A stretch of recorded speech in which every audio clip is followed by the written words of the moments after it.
കിളവന് ബുദ്ധിയില്ലേ? 101 ആൺകുട്ടികളുടെ വിവാഹാലോചനകളാ അയാൾ നിരസിച്ചത്. ഇയാൾ അയാളുടെ കൊച്ചുമകളെ ഒരിക്കലും വിവാഹം കഴിപ്പിക്കില്ലെന്നാ തോന്നുന്നത്. എന്ത് 100, 500 പേരെയെങ്കിലും നിരസിക്കട്ടെ. ഇത് സാധാരണ വൃദ്ധനല്ല. രാജ്യത്തെ ഏറ്റവും സമ്പന്നനായ വ്യക്തി, ബജാജ് ഇൻഡസ്ട്രീസിന്റെ ഉടമ മുകേഷ് ബജാജ്. അയാളുടെ കൊച്ചുമകളുടെ വിവാഹ ദിവസം ലോകം മുഴുവൻ നോക്കി നിൽക്കുക. മാഡം, ഇത്തവണ ഞാൻ നന്ദിനിക്കായി കൊണ്ടുവന്നിരിക്കുന്ന ആലോചനകള് നിങ്ങൾക്ക് ഉറപ്പായും ഇഷ്ടപ്പെടും. മുകേഷ് ബജാജ് തന്റെ കൊച്ചുമോളിനായി വന്ന ഏറ്റവും വലിയ പേരുകളെ പോലും നിരസിച്ചതോടെ അയാൾ യഥാർത്ഥത്തിൽ എന്താണ് ആഗ്രഹിക്കുന്നതെന്ന് അറിയാൻ എല്ലാവരും ആകാംക്ഷയോടെ കാത്തിരുന്നു. അച്ഛാ, ഇതൊന്ന് നോക്ക്.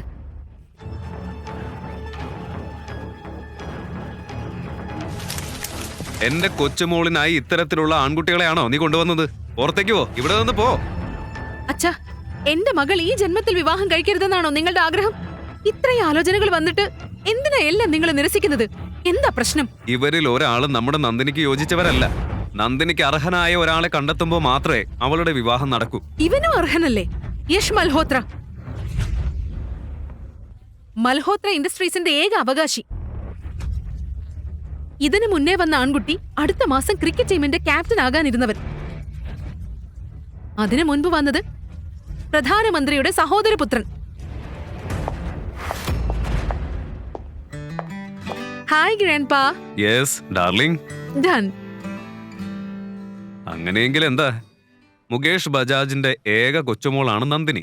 ലോകം അത്ഭുതത്തോടെ നോക്കുന്ന തരത്തിലുള്ള ഒരാളെ തന്നെയാ ഞാൻ അവൾക്കായി കണ്ടെത്തുക. എന്റെ മകൾക്കായി നിങ്ങൾ ഏത് രാജ്യത്തിലെ ഏത് രാജകുമാരനെ അന്വേഷിക്കുന്നതെന്ന് എനിക്കറിയില്ല. നിനക്ക് ബുദ്ധിയുണ്ടോ ഇല്ലയോ? 1000 രൂപയുടെ ഷൂ ആണ് നീ നശിപ്പിച്ചത്. അങ്ങനെയല്ലേ ഏട്ടാ? സോറി ഏട്ടാ. വെളുത്ത ഷൂവിൽ ആരെങ്കിലും കറുത്ത പോളിഷ് ഇടുവോ?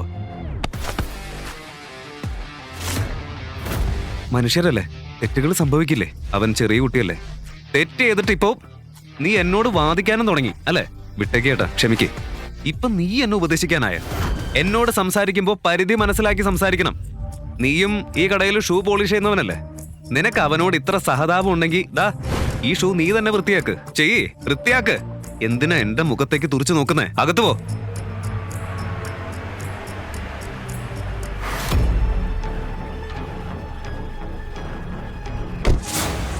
മുകേഷ് ജി, നിങ്ങൾ ഇവിടെ എന്താ വേണ്ടത്?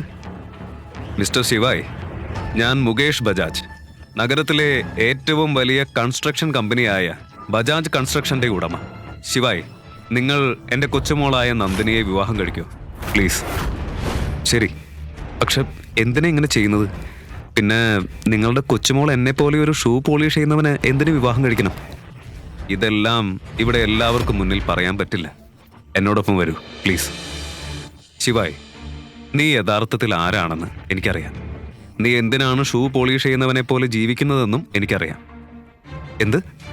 പക്ഷെ ഇതൊക്കെ നിങ്ങൾക്കെങ്ങനെ അറിയാം? ബാക്കിയെല്ലാം ദാ ഇതിലുണ്ട്.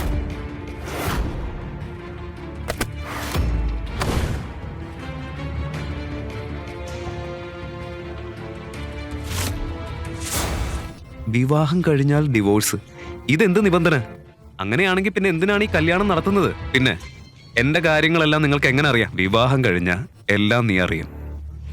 തന്റെ രഹസ്യം മറയ്ക്കാൻ ശിവായ്ക്ക് ഈ വിവാഹത്തിന് സമ്മതിക്കേണ്ടി വന്നു.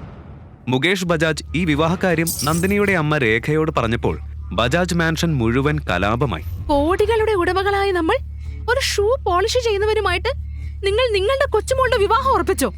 ഞാൻ ചെയ്യുന്നതെല്ലാം നന്നായി ആലോചിച്ചിട്ടാ. നന്ദിനിയുടെ വിവാഹം മറ്റാരോടും അല്ല, ആ ശിവായ് എന്ന ഷൂ പോളിഷ് ചെയ്യുന്നവനോടെ നടക്കൂ.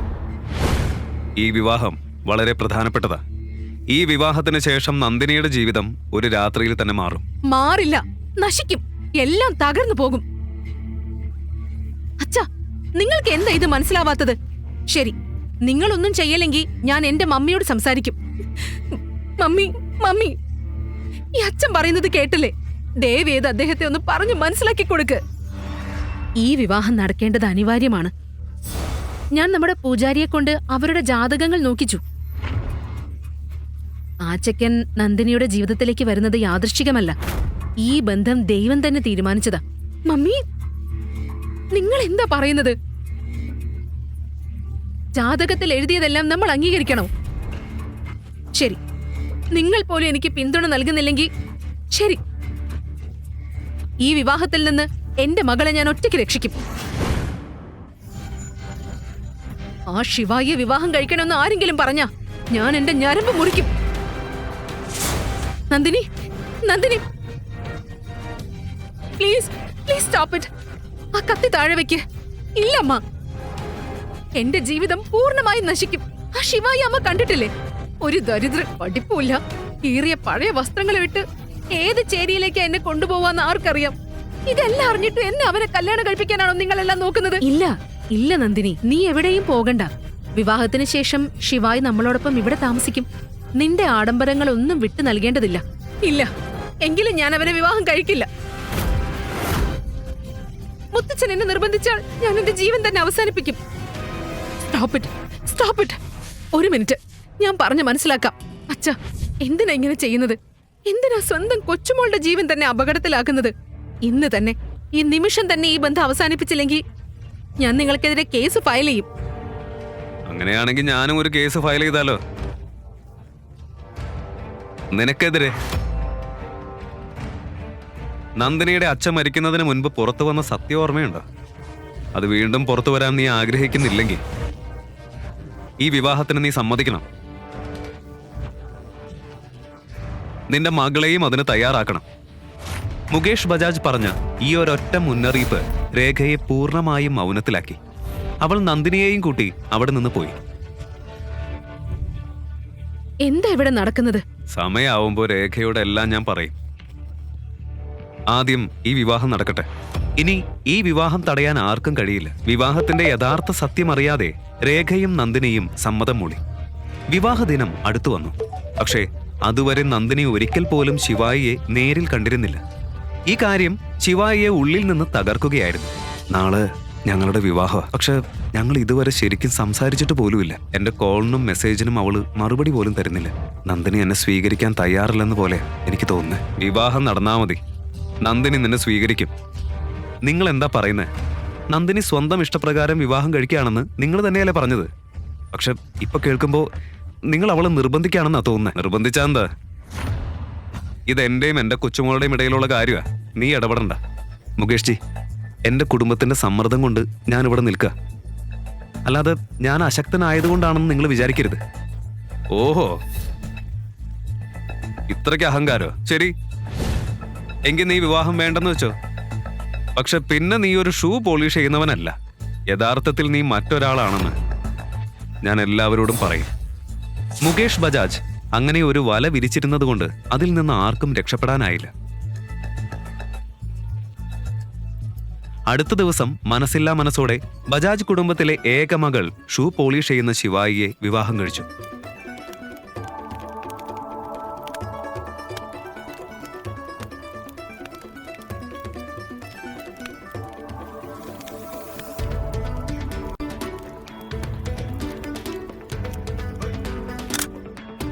ഇപ്പോഴെങ്കിലും പറയ്, എന്തിനാ ഞങ്ങൾ ഇരുവരെയും ഈ ബന്ധത്തിൽ നിങ്ങൾ പെടുത്തിയത്? എന്റെ ജീവിതം നശിപ്പിച്ച് നിങ്ങൾക്ക് എന്താ ലഭിച്ചത്?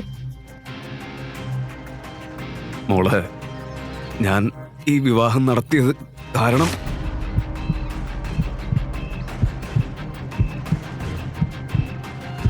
മുത്തച്ഛ, എന്താ നടക്കുന്നത്? മുത്തച്ഛ, എന്തു പറ്റി?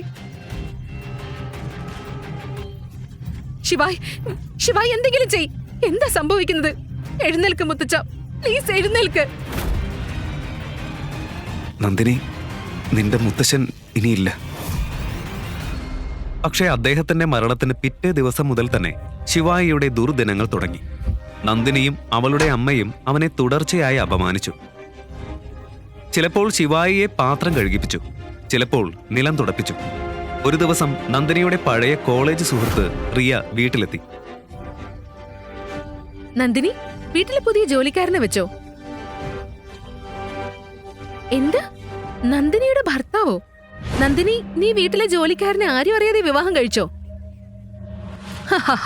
Very funny. എന്റെ വിധിയെ കളിയാക്കുന്നത് നിർത്ത്. ഈ ദരിദ്രനോട് നിനക്ക് ഡിവോഴ്സ് വാങ്ങിക്കൂടെ? എന്റെ മുത്തച്ഛന്റെ നിബന്ധനയാ അത്. എനിക്ക് ഇവനോട് ഡിവോഴ്സ് വാങ്ങാൻ പറ്റില്ല. അത് വിട്. ഇതൊക്കെ വരുത്തി വെച്ച് മുത്തച്ഛൻ പോയി. കമ്പനിയുടെ അവസ്ഥയാണെങ്കിൽ പറയണ്ട, അത്രയും മോശമായ അവസ്ഥയോ. എനിക്ക് അടിയന്തരമായിട്ട് 5 കോടി രൂപ വേണം. അയ്യോ, അങ്ങനെയെങ്കിൽ യഷിനോട് സംസാരിക്ക്. നിനക്ക് ഓർമ്മയില്ലേ, നമ്മുടെ കോളേജിലുണ്ടായിരുന്നു. ഇപ്പൊ അവൻ ഇൻഡസ് ഗ്രൂപ്പിന്റെ ഉടമയല്ലേ. നിന്റെ കോളേജ് കാലം മുതൽ അവന് നിന്നോടൊരു ക്രഷ് ഉണ്ടായിരുന്നു എന്ന് ഓർമ്മയില്ലേ? റൈറ്റ്. മുമ്പും ചെറിയ കാര്യങ്ങളിൽ യാഷ് നന്ദിനിയെ സഹായിച്ചിരുന്നു. കാര്യം എന്തെന്നാൽ സഹായത്തിന്റെ മറവിൽ യാഷ് അവളോട് ഫ്ലേർട്ട് ചെയ്യുന്നതും അവന് അവളോട് തെറ്റായ ഉദ്ദേശമുള്ളതും നന്ദിനിക്ക് അറിയാമായിരുന്നു. പക്ഷേ തന്റെ കരിയർ മുന്നോട്ടു പോകാൻ ആ സഹായം ആവശ്യമായതിനാൽ അവൾ അതെല്ലാം അവഗണിച്ചു. യാഷുമായുള്ള മീറ്റിംഗ് ഫിക്സ് ആയ ദിവസം ശിവായി തന്നെയാണ് അവളെ കാറിൽ ഓഫീസിലേക്ക് കൊണ്ടുപോയത്. ഹലോ നന്ദിനി, നീ എന്താ ഇത്ര വൈകിയേ?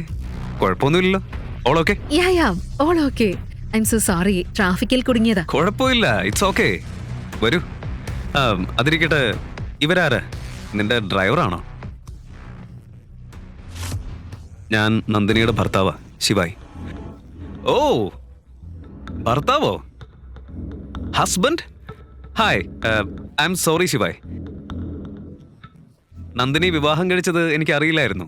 അതിരിക്കട്ടെ, നിങ്ങൾ എന്ത് ജോലി ചെയ്യുന്നു? എന്താണ് ബിസിനസ്? സത്യത്തിൽ എനിക്ക് ജോലിയില്ല. ഞാൻ അങ്ങനെ അധികം പഠിച്ചിട്ടില്ല. അതുകൊണ്ട് ഈ ദരിദ്രന് നന്ദിനിയെ പോലെ ഒരു പെൺകുട്ടിയെ കിട്ടിയല്ലോ. വാവ്. എങ്കിലും എനിക്ക് തന്നെയാ ഗുണം. അവളെ വശീകരിക്കാൻ ഇയാളെ കുറച്ച് പണം കാണിച്ചാൽ മതി. അയ്യോ, അത് കുഴപ്പമില്ല. നന്ദിനിക്കായി ഇത്രയെങ്കിലും ചെയ്യാൻ എനിക്ക് കഴിയില്ലേ? ഞങ്ങളുടെ കമ്പനിയിൽ ഒരു ഒഴിവുണ്ട്. പറയൂ, നീ ജോലി ചെയ്യോ? പേടിക്കണ്ട, നീ നന്ദിനിയുടെ ഭർത്താവല്ലേ. നിനക്ക് നല്ലൊരു ജോലി ഞാൻ തരാം. ഓ ഷിറ്റ്, ഞാൻ സോറി നന്ദിനി.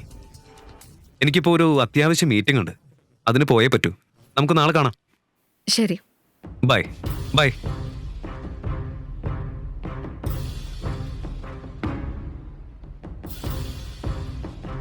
നീ എന്റെ ഭർത്താവാണെന്ന് അവനോട് പറയേണ്ട ആവശ്യം എന്തായിരുന്നു? ജോലി ഇല്ലെന്ന് വരെ പറഞ്ഞല്ലോ. ഇതെല്ലാം പറഞ്ഞിട്ടും അവൻ ജോലി ഓഫർ ചെയ്തപ്പോ നീ എന്തുകൊണ്ട് സമ്മതിച്ചില്ല? എത്ര നാൾ ഞാൻ ഇങ്ങനെ നിന്നിരുത്തി തീറ്റിക്കണം? നന്ദിനി, യാഷിന്റെ നോട്ടം എനിക്ക് അത്ര ശരിയായി തോന്നുന്നില്ല. അവൻ നിന്റെ കമ്പനി രക്ഷിക്കാൻ പണം തരുന്നതല്ല. അവൻ പണം തരുന്നതിന്റെ കാരണം അവന് നിന്റെ മേൽ തെറ്റായ ഉദ്ദേശമുണ്ട്. മിണ്ടാതിരിക്ക്. ഒരു കമ്പനി നടത്താൻ എന്തൊക്കെയാ വേണ്ടതെന്ന് നിനക്കറിയാമോ? ഒരു ജോലി പോലും ഇല്ലാത്ത നീ മിണ്ടണ്ട. നിന്നെ എന്റെ തലയിൽ കെട്ടിവെച്ച് മുത്തച്ഛൻ സ്വർഗത്തിലേക്ക് പോയപ്പോ എന്താ അദ്ദേഹം ചിന്തിച്ചതെന്ന് എനിക്കറിയില്ല. നന്ദിനി നോക്ക്, കാര്യങ്ങൾ അങ്ങനെയല്ല. നോക്ക്, എനിക്ക് 5 കോടി രൂപ വേണം. അത് കിട്ടിയില്ലെങ്കിൽ നിന്നെ പോലെ ഞാനും പാത്രം കഴുകേണ്ടി വരും. അത് ഞാൻ ചെയ്യില്ല. അതുകൊണ്ട് യഷിന്റെ ജോലി ഓഫർ നീ സ്വീകരിക്കണം. മുത്തച്ഛന്റെ ആ നിബന്ധന ഇല്ലായിരുന്നെങ്കിൽ ഞാൻ നിന്നെ ഇതിനോടകം ഡിവോഴ്സ് ചെയ്തേനെ.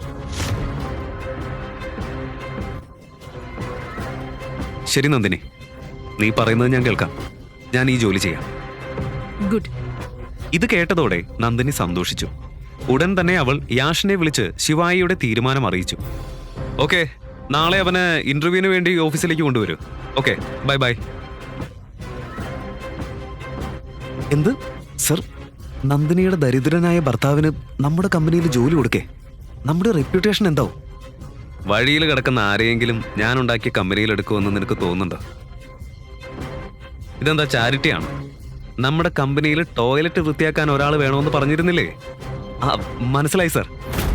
അടുത്ത ദിവസം രാവിലെ നന്ദിനി ശിവായിയെ യാഷിന്റെ ഓഫീസിലേക്ക് കൊണ്ടുപോയി. വഴിയിലുടനീളം ഇന്റർവ്യൂവിൽ എങ്ങനെ സംസാരിക്കണമെന്നൊക്കെ നന്ദിനി ശിവായിക്ക് പഠിപ്പിച്ചുകൊണ്ടിരുന്നു. Okay okay sir. Hi. Hi Nandini, how are you? I am good. അകത്ത് വരൂ, ഇരിക്കൂ. അവിടെ നിൽക്ക്. വെയിറ്റ്, മേനക കേൾക്ക്. Yes sir. ശിവായിയെ പുറത്തേക്ക് കൊണ്ടുപോയി ഫോം പൂരിപ്പിക്കേ. ഫൈൻ. പിന്നെ പുറത്തുപോയി ആരോടും എന്നെ ഡിസ്റ്റർബ് ചെയ്യരുതെന്ന് പറയണം. എനിക്ക് നന്ദിനിയുമായി കുറച്ച് പേഴ്സണൽ കാര്യങ്ങൾ സംസാരിക്കാനുണ്ട്. മനസ്സിലായോ? ഇതെല്ലാം കണ്ട് ശിവായിക്ക് ദേഷ്യം വരുന്നുണ്ടായിരുന്നു. പക്ഷെ നന്ദിനിക്കായി അവൻ മൗനം പാലിച്ചു. ഇതിൽ നിന്റെ ഡീറ്റെയിൽസ് പൂരിപ്പിച്ച് ഇതിൽ സൈൻ ചെയ്. മാം, ഇതിലെവിടെയാ സൈൻ ചെയ്യേണ്ടത്? വിവരമില്ലേ? കാണുന്നില്ലേ? ഇവിടെയാ സൈൻ ചെയ്യേണ്ടത്. ശിവായി ഫോം പൂരിപ്പിക്കുമ്പോൾ മാനേജർ അതിവേഗം യാഷിന്റെ ക്യാബിനിലേക്ക് കയറി. യെസ് സർ, ദിനേഷ് സാർ എത്തിയിട്ടുണ്ട്. യാഷിന്റെ അങ്കിളായ ദിനേഷ് മുൻ ആർമി ഓഫീസറും ഇപ്പോൾ ഉജ്ജയിനിലെ വലിയ ബിസിനസ്സുകാരിൽ ഒരാളുമായിരുന്നു. യാഷ് അവനൊപ്പം ജോലി ചെയ്തും അവന്റെ പണത്തിൽ ആശ്രയിച്ചുമാണ് ജീവിച്ചത്. നന്ദിനി, നമുക്ക് പോണം, വാ.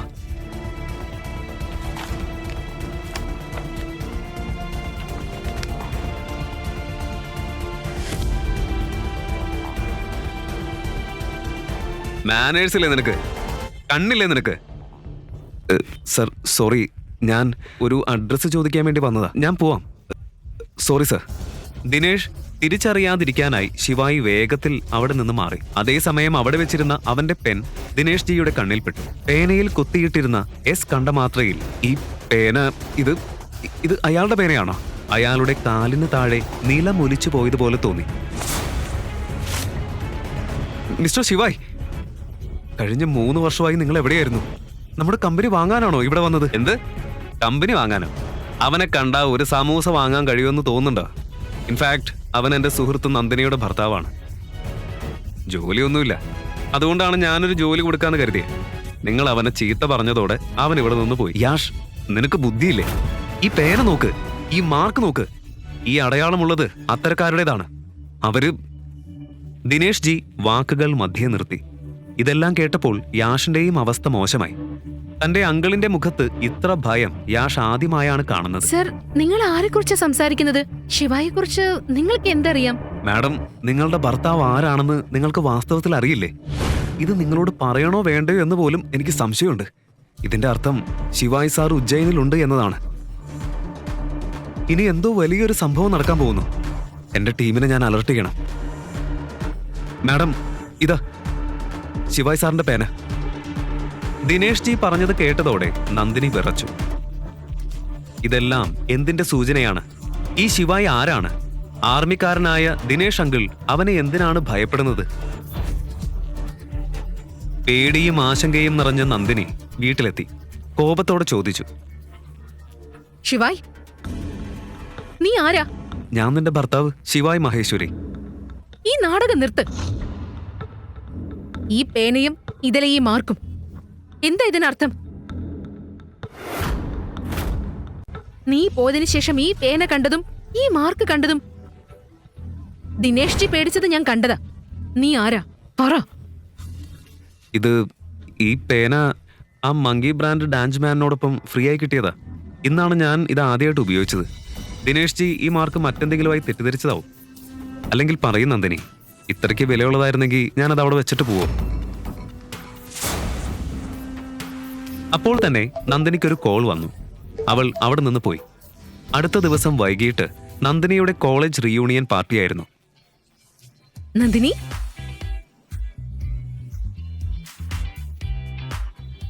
U looking so pretty tonight. ഒരു ജ്വല്ലറി പോലും ഇടാൻ കഴിയാത്ത അത്രയും തിരക്കായിരുന്നോ നിനക്ക്? അയ്യോ സോറി, ഞാൻ മറന്നു.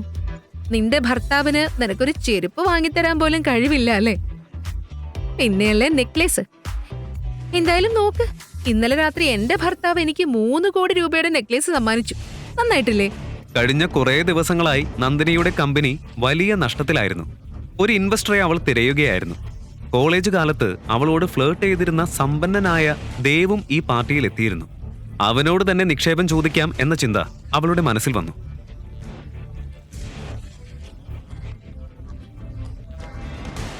ഹായ് ദേവ്. അപ്പോഴേക്കും ഒരു ബൊക്കെ പിടിച്ച് ശിവായി അവിടേക്കെത്തി. ക്ലബിലെ തിരക്കിനിടയിൽ ശിവായിയുടെ കണ്ണുകൾ നന്ദിനിയെ തേടി. ഒരു കോണിൽ വൈൻ കുടിച്ചുകൊണ്ടിരുന്ന നന്ദിനിയെ കണ്ടതും അവൻ അവിടേക്ക് ഓടി. ശിവായിയെ കണ്ടതോടെ നന്ദിനി കോപം കൊണ്ട് കത്തി. നീ ഇവിടെ എന്തിനാ വന്നത്? അതും ഈ വൃത്തികെട്ട ഡ്രസ്സില്. ചപ്പലിട്ടാ വന്നിരിക്കുന്നത്. ഗാർഡ്സ് നിന്നെ എങ്ങനെ അകത്തേക്ക് വിട്ടത്? ഇല്ല ഇല്ല, നീ വീട്ടിലും മറന്നു വെച്ച ഈ ഫോൺ തിരികെ തരാൻ വേണ്ടിയിട്ടാ ഞാൻ വന്നേ. പിന്നെ ഈ ബുക്ക്, ഇതെന്താ ഈ നാടകം? ഇന്ന് നമ്മുടെ 3ാമത്തെ വിവാഹ വാർഷികമാണെന്ന് നീ മറന്നിരിക്കാം. അതുകൊണ്ടാണ് ഇന്ന് ഞാൻ എന്നെക്കുറിച്ചൊരു കാര്യം നിന്നോട് പറയാൻ വേണ്ടി വന്നത്. അവിടെ നിന്നിരുന്ന എല്ലാവരുടെയും കണ്ണുകൾ ഇപ്പോൾ ശിവായിലേക്കും ദേവിലേക്കും നന്ദിനിയിലേക്കുമായിരുന്നു.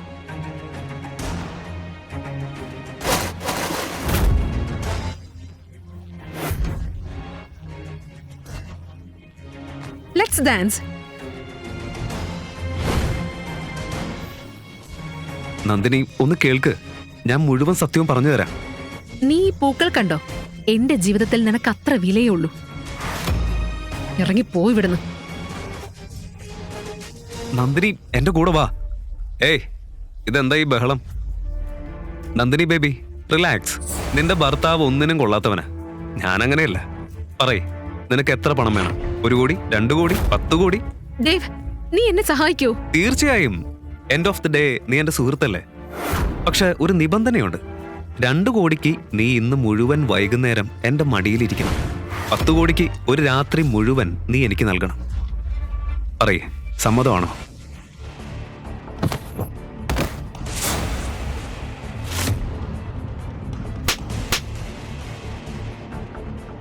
നീ എന്താ ചെയ്തത്?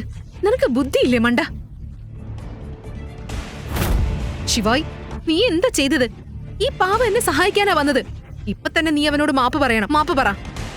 മാപ്പോ? എന്റെ ചെരുപ്പ് പോലും അവനോട് മാപ്പ് പറയില്ല. നന്ദിനി, നീ എന്റെ കൂടെ വാ. ഇവിടെ ശിവായ് മഹേശ്വരി ആരാ? ഞാനാണ് ശിവായ് മഹേശ്വരി. ജീവൻ വേണമെങ്കിൽ നിന്റെ ഈ ഗുണ്ടകളെയും കൂട്ടി ഇവിടെ നിന്ന് മാറിപ്പോ.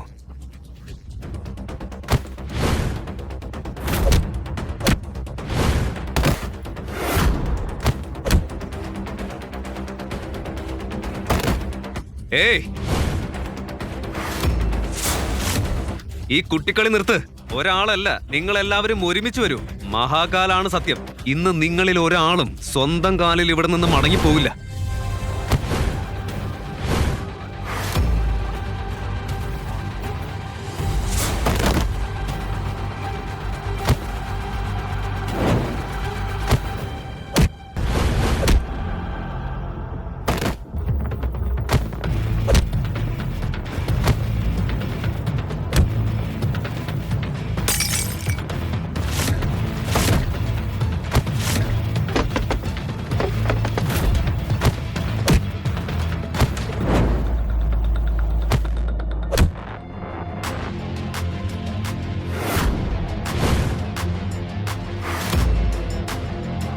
ഹെഡ്ഷോട്ട്. എന്ത് തരത്തിലുള്ള സ്ക്വാഡിനെയാണ് നീ അയച്ചത്? എല്ലാം തീപ്പെട്ടിക്കോല് പോലെ വീണ് കിടക്ക. എന്ത്? ഇവരെന്റെ ഏറ്റവും അപകടകാരികളായ ആളുകളായിരുന്നു. ഞാൻ തന്നെ അവിടെ വരാം. എന്ത്? ഹെഡ്ഷോട്ട്? ദൈവമേ, അവൻ അണ്ടർവേൾഡിലെ ഏറ്റവും വലിയ ഗുണ്ടയാ. അവന്റെ കണ്ണ് ഒരാളിൽ വീണ് കഴിഞ്ഞാ അവന്റെ നാളുകൾ തീർന്നതായേ കണക്കാക്കാൻ പറ്റൂ. കുറച്ചുകൂടി കാത്തിരിക്കേ. അവന്റെ അവസാനം അടുത്തിരിക്കുക. കുറച്ചു നേരം കഴിഞ്ഞപ്പോൾ പാർട്ടിക്ക് പുറത്തേക്ക് 10 ജീപ്പുകളുടെ ഒരു കോൺവോയ് എത്തി. അകത്തു നിന്നവരുടെ ശ്വാസം പോലും നിലച്ചുപോയി. ഹെഡ്ഷോട്ട് ക്ലബിനുള്ളിലേക്ക് കയറി. ദേവ് കണ്ണുകൊണ്ട് ശിവായിയെ കാണിച്ചു. ഹെഡ്ഷോട്ട് ഉടൻ തന്നെ തന്റെ തോക്കെടുത്ത് ശിവായിയിലേക്ക് ചൂണ്ടി. അനങ്ങിപ്പോരുത്. എന്റെ പേര് ഹെഡ്ഷോട്ട്. ഇന്ന് വരെ എന്റെ ലക്ഷ്യം തെറ്റിയിട്ടില്ല. നിങ്ങളെല്ലാവരും പാർട്ടി ആസ്വദിക്കും. ഇയാളെ ഞാൻ എന്റെ താവളത്തിലേക്ക് കൊണ്ടുപോയി തീർക്കാം. പക്ഷേ അവന്റെ ശരീരത്തിലെ ഓരോ അസ്ഥിയും ഞാൻ തകർക്കുന്നില്ലെങ്കിൽ പിന്നെ പറയാം. നിമിഷങ്ങൾക്ക് മുൻപ് ഗുണ്ടകളോട് പോരാടിക്കൊണ്ടിരുന്ന ശിവായി അവിടെ തന്നെ അനങ്ങാതെ നിന്നു. ഹെഡ്ഷോട്ടിന്റെ ആളുകൾ ശിവായിയെ പിടിച്ചുകെട്ടി കൂട്ടിക്കൊണ്ടുപോയി. നന്ദിനിയും ദേവും അവരുടെ പിന്നാലെ പോയി. ഹെഡ്ഷോട്ടിന്റെ കാറിന്റെ പിന്നിലെ ഡിക്കിയിൽ ശിവായിയെ കെട്ടിയിട്ടു.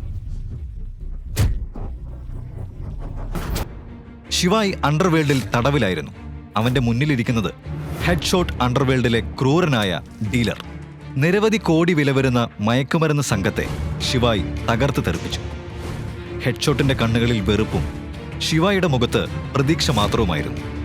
എന്റെ ഒളിത്താവളങ്ങൾ പോലീസിന് പറഞ്ഞു കൊടുത്തത് ഒട്ടും ശരിയായില്ല ശിവായി. ഞാൻ ആരാണെന്നാണ് നീ വിചാരിച്ചത്?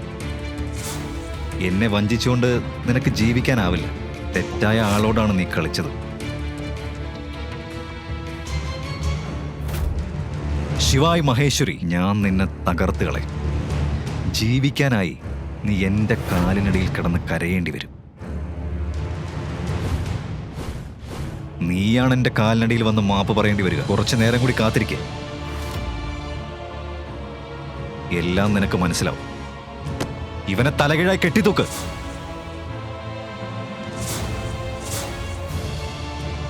വസ്ത്രമഴിക്ക്.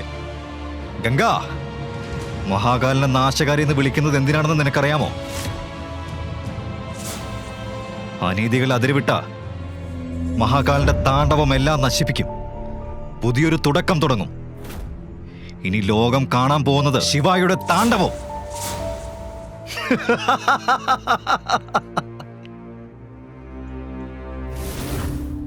വസ്ത്രം അഴിക്കുവന്റെ. ഹെഡ്ഷോട്ടിന്റെ ഗുണ്ടകൾ ശിവായിന്റെ ശരീരത്തിലുള്ള ശേഷിച്ചിരുന്ന വസ്ത്രങ്ങൾ കീറിപ്പറിക്കാൻ എത്തിയപ്പോൾ ഗോഡൌണിലെ അന്തരീക്ഷം പെട്ടെന്ന് മാറി. ജയ് മഹാകാൾ. ബോസ്, ഈ പാമ്പ് എവിടുന്ന് വന്നു?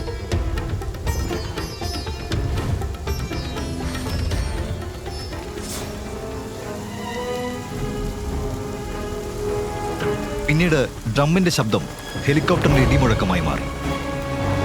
എന്താ നടക്കുന്നത് സാർ? ഞാൻ പറഞ്ഞില്ലേ, കുറച്ചു നേരം കാത്തിരിക്കുന്ന.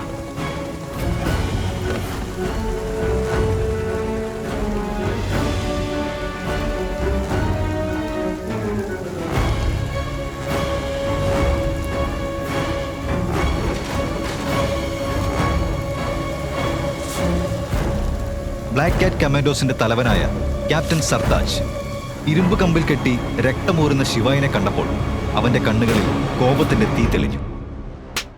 നീ എന്താണ് ചെയ്തിരിക്കുന്നത് നായേ? അവൻ ആരാണെന്ന് നിനക്കറിയില്ലേ? ഹെഡ്ഷോട്ടിന്റെ ധാർഷ്ട്യം ഒരു നിമിഷം പോലും നിലനിന്നില്ല. സർതാജ് പറഞ്ഞത് കേട്ടപ്പോൾ ഹെഡ്ഷോട്ട് ഭീതിയിൽ മങ്ങിപ്പോയി.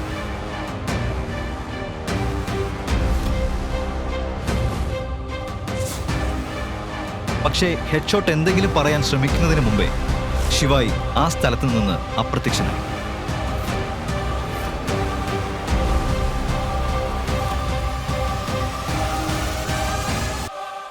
Hey useless! വീട്ടുപണിയിൽ നിന്ന് രക്ഷപ്പെടാനാണോ ഇന്നലെ രാത്രി മുഴുവൻ നീ പുറത്തു പോയത്? എന്നാ കേട്ടോ, ഈ വീട്ടിൽ ഭക്ഷണം കഴിക്കണമെങ്കിലേ, ഇവിടെ നിൽക്കണമെങ്കിൽ ഞാൻ പറയുന്നതെല്ലാം ചെയ്യണം. ഇനി ഞാൻ അറിയാതെങ്ങാനും പുറത്തു പോയാൽ നിന്റെ കാല് ഞാൻ ഒടിക്കും. മനസ്സിലായോ? Mom mom calm down. അവൻ വീട്ടിൽ കയറിയില്ല, അപ്പോഴേക്കും തുടങ്ങിയോ? വെള്ളം വേണോന്നല്ലേ ചോദിക്കേണ്ടത്? ശിവായ് ബേബി, എവിടെയായിരുന്നു നീ? ഇന്നലെ രാത്രി ഞാൻ നിന്നെ എത്ര മിസ് ചെയ്തെന്നറിയോ? എന്തു പറ്റി നന്ദിനി? എന്തെങ്കിലും ജോലി ഉണ്ടായിരുന്നോ? ശിവായ്, ഞാൻ നിന്റെ ഭാര്യയല്ലേ. ജോലി ഉണ്ടെങ്കിൽ മാത്രമേ നിന്നെ ഓർക്കാൻ പാടുള്ളൂ. വെറുതെ ഞാൻ ഓർക്കില്ലേ? ഇന്നത്തെ നന്ദിനിയുടെ പെരുമാറ്റം ശിവായിക്ക് ഒട്ടും പിടികിട്ടിയില്ല. വിവാഹം കഴിഞ്ഞ് 3 വർഷമായിട്ടും സ്വന്തം മുറിയിലേക്ക് പോലും കയറാൻ അനുവദിക്കാത്ത പെൺകുട്ടി ഇന്ന് ശിവായുടെ ചുമലിൽ തല ചായ്ച്ച് അവന്റെ കാര്യങ്ങൾ ചോദിക്കുന്നു. ശിവായ്, ഓർമ്മയുണ്ടല്ലോ, നാളെ നമ്മുടെ ആനിവേഴ്സറിയാ. ഓഫ് കോഴ്സ്, എനിക്ക് ഓർമ്മയുണ്ട് നന്ദിനി. ആ ദിവസം ഞാൻ എങ്ങനെ മറക്കും? 1 വർഷം മുഴുവൻ കാത്തിരുന്ന ദിവസമാണല്ലോ. നാളത്തേക്ക് നിനക്കൊരു സർപ്രൈസ് ഉണ്ട്. ഓ, നീ അത്ര സ്വീറ്റാ. ശരി, നമ്മുടെ ആനിവേഴ്സറിയിൽ ഞാനൊരു ഗിഫ്റ്റ് ചോദിച്ചാ നീ തരുവോ? ഗിഫ്റ്റാണോ നന്ദിനി? നീ എന്റെ ജീവൻ ചോദിച്ചാലും അത് ഞാൻ നിനക്ക് തരും. അയ്യോ മജ്നൂനുണ്ടായവനെ, നീ ജീവനൊന്നും തരണ്ട. എന്റെ മോൾ എന്താണോ ചോദിക്കുന്നത് അത് കൊടുത്താ മതി. മോം എന്തിനാ ഞങ്ങളുടെ ഇടയിൽ കയറി സംസാരിക്കുന്നത്? 1 മിനിറ്റ് ബേബി. അതും പറഞ്ഞ് നന്ദിനി ആ പേപ്പേഴ്സ് ശിവായുടെ മുന്നിൽ വെച്ച് ഒപ്പിടാൻ പറഞ്ഞു. You have to sign this. ഇതെന്താ പേപ്പേഴ്സ് നന്ദിനി? ബേബി, നാളെ നമ്മുടെ ആനിവേഴ്സറി അല്ലേ, അതിനായിട്ട് ഞാനൊരു സർപ്രൈസ് ഒരുക്കിയിട്ടുണ്ട്. അതിന്റെ ചെറിയ ചില ഫോർമാലിറ്റീസ് മാത്രമായത്. പക്ഷേ നന്ദിനി, ഏത് ഹോട്ടലാണ് ഇങ്ങനെ പേപ്പേഴ്സ് ഒപ്പിടാൻ ചോദിക്കുന്നത്? നിനക്ക് എന്നെ വിശ്വാസമില്ല അല്ലേ? പ്രശ്നമില്ല, നോക്കി വായിക്ക. അല്ല അങ്ങനെയല്ല നന്ദിനി, ഞാൻ നിന്നെ പൂർണ്ണമായിട്ട് വിശ്വസിക്കുന്നു. നീ പേപ്പേഴ്സ് എല്ലാം വായിച്ചിട്ടുണ്ടെന്ന് എനിക്കറിയാം. ഞാൻ പൊതുവെ ചോദിച്ചതാ. അപ്പോ ഒപ്പിട്. ശരി.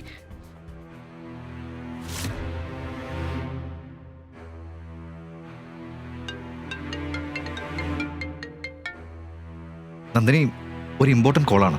ഞാൻ 2 മിനിറ്റിൽ വരാം. ശിവായ്, ഹലോ. ശരി, ഞാൻ 10 മിനിറ്റിലെത്തും. ശരി. നന്ദിനി, എനിക്കൊരു ഇമ്പോർട്ടൻറ്റ് മീറ്റിങ്ങിന് പോകണം.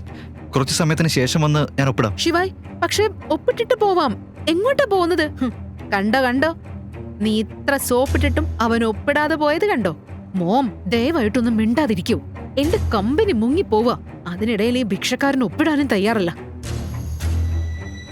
അടുത്ത ദിവസം ശിവായുടെയും നന്ദിനിയുടെയും 3ാം വിവാഹ വാർഷികമായിരുന്നു. സന്തോഷത്തിൽ നിറഞ്ഞ ശിവായി വളരെ നേരത്തെ എഴുന്നേറ്റ് മഹാകാളിനെ കാണാൻ പോയി.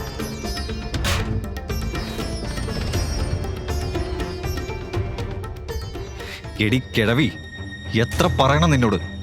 ഇവിടെ എൻ്റെ നിയമമാണ് നടക്കുന്നത്. ഇവിടെ ബിസിനസ് ചെയ്യുന്ന എല്ലാവരും എനിക്ക് പ്രൊട്ടക്ഷൻ പണം നൽകണം. നീയും ഇവിടെ ബിസിനസ് ചെയ്യണമെങ്കിൽ എനിക്ക് വീക്ക്ലി പ്രൊട്ടക്ഷൻ പണം നൽകണം. പക്ഷെ മോനെ, ഞാനിവിടെ ഒരു ബിസിനസ്സും ചെയ്യുന്നില്ലല്ലോ. പിന്നെ ഞാൻ എന്തിനു പണം തരണം? എത്ര പറയണം?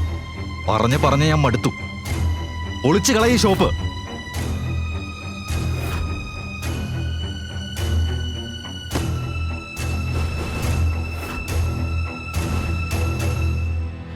മഹാകാളിന്റെ നഗരത്തിൽ ഒരു രാജാവിന് മാത്രമേ ഭരണാവകാശമുള്ളൂ. മഹാകാളിന് തന്നെ. നിങ്ങളുടെ നിയമം ഇവിടെ നടക്കില്ല. മാറി നിന്നോ, അല്ലെങ്കിൽ കിഴവയ്ക്ക് കിട്ടിയതുപോലെ നിനക്കും കിട്ടും. ഇവിടെ കടന്ന് ചാകുന്നീ. അകലുമതിനാശം ചണ്ടാള കർമ്മം ചെയ്യുന്നവർക്ക് മഹാകാല ഭക്തന്റെ ജീവനുമേൽ കാലനും അധികാരമില്ല.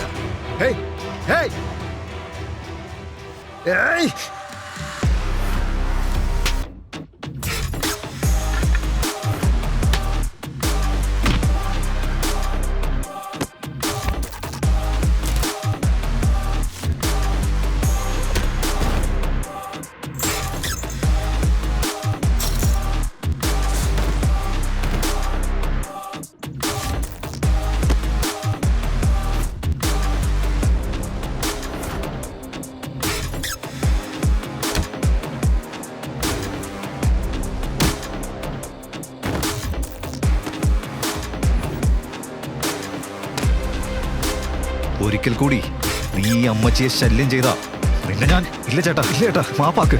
ഇന്നു മുതൽ ഞങ്ങൾ ഈ ജോലി ഒഴിഞ്ഞു. ദയവായി മാപ്പാക്ക്. ഓ ഇവിടുന്ന്.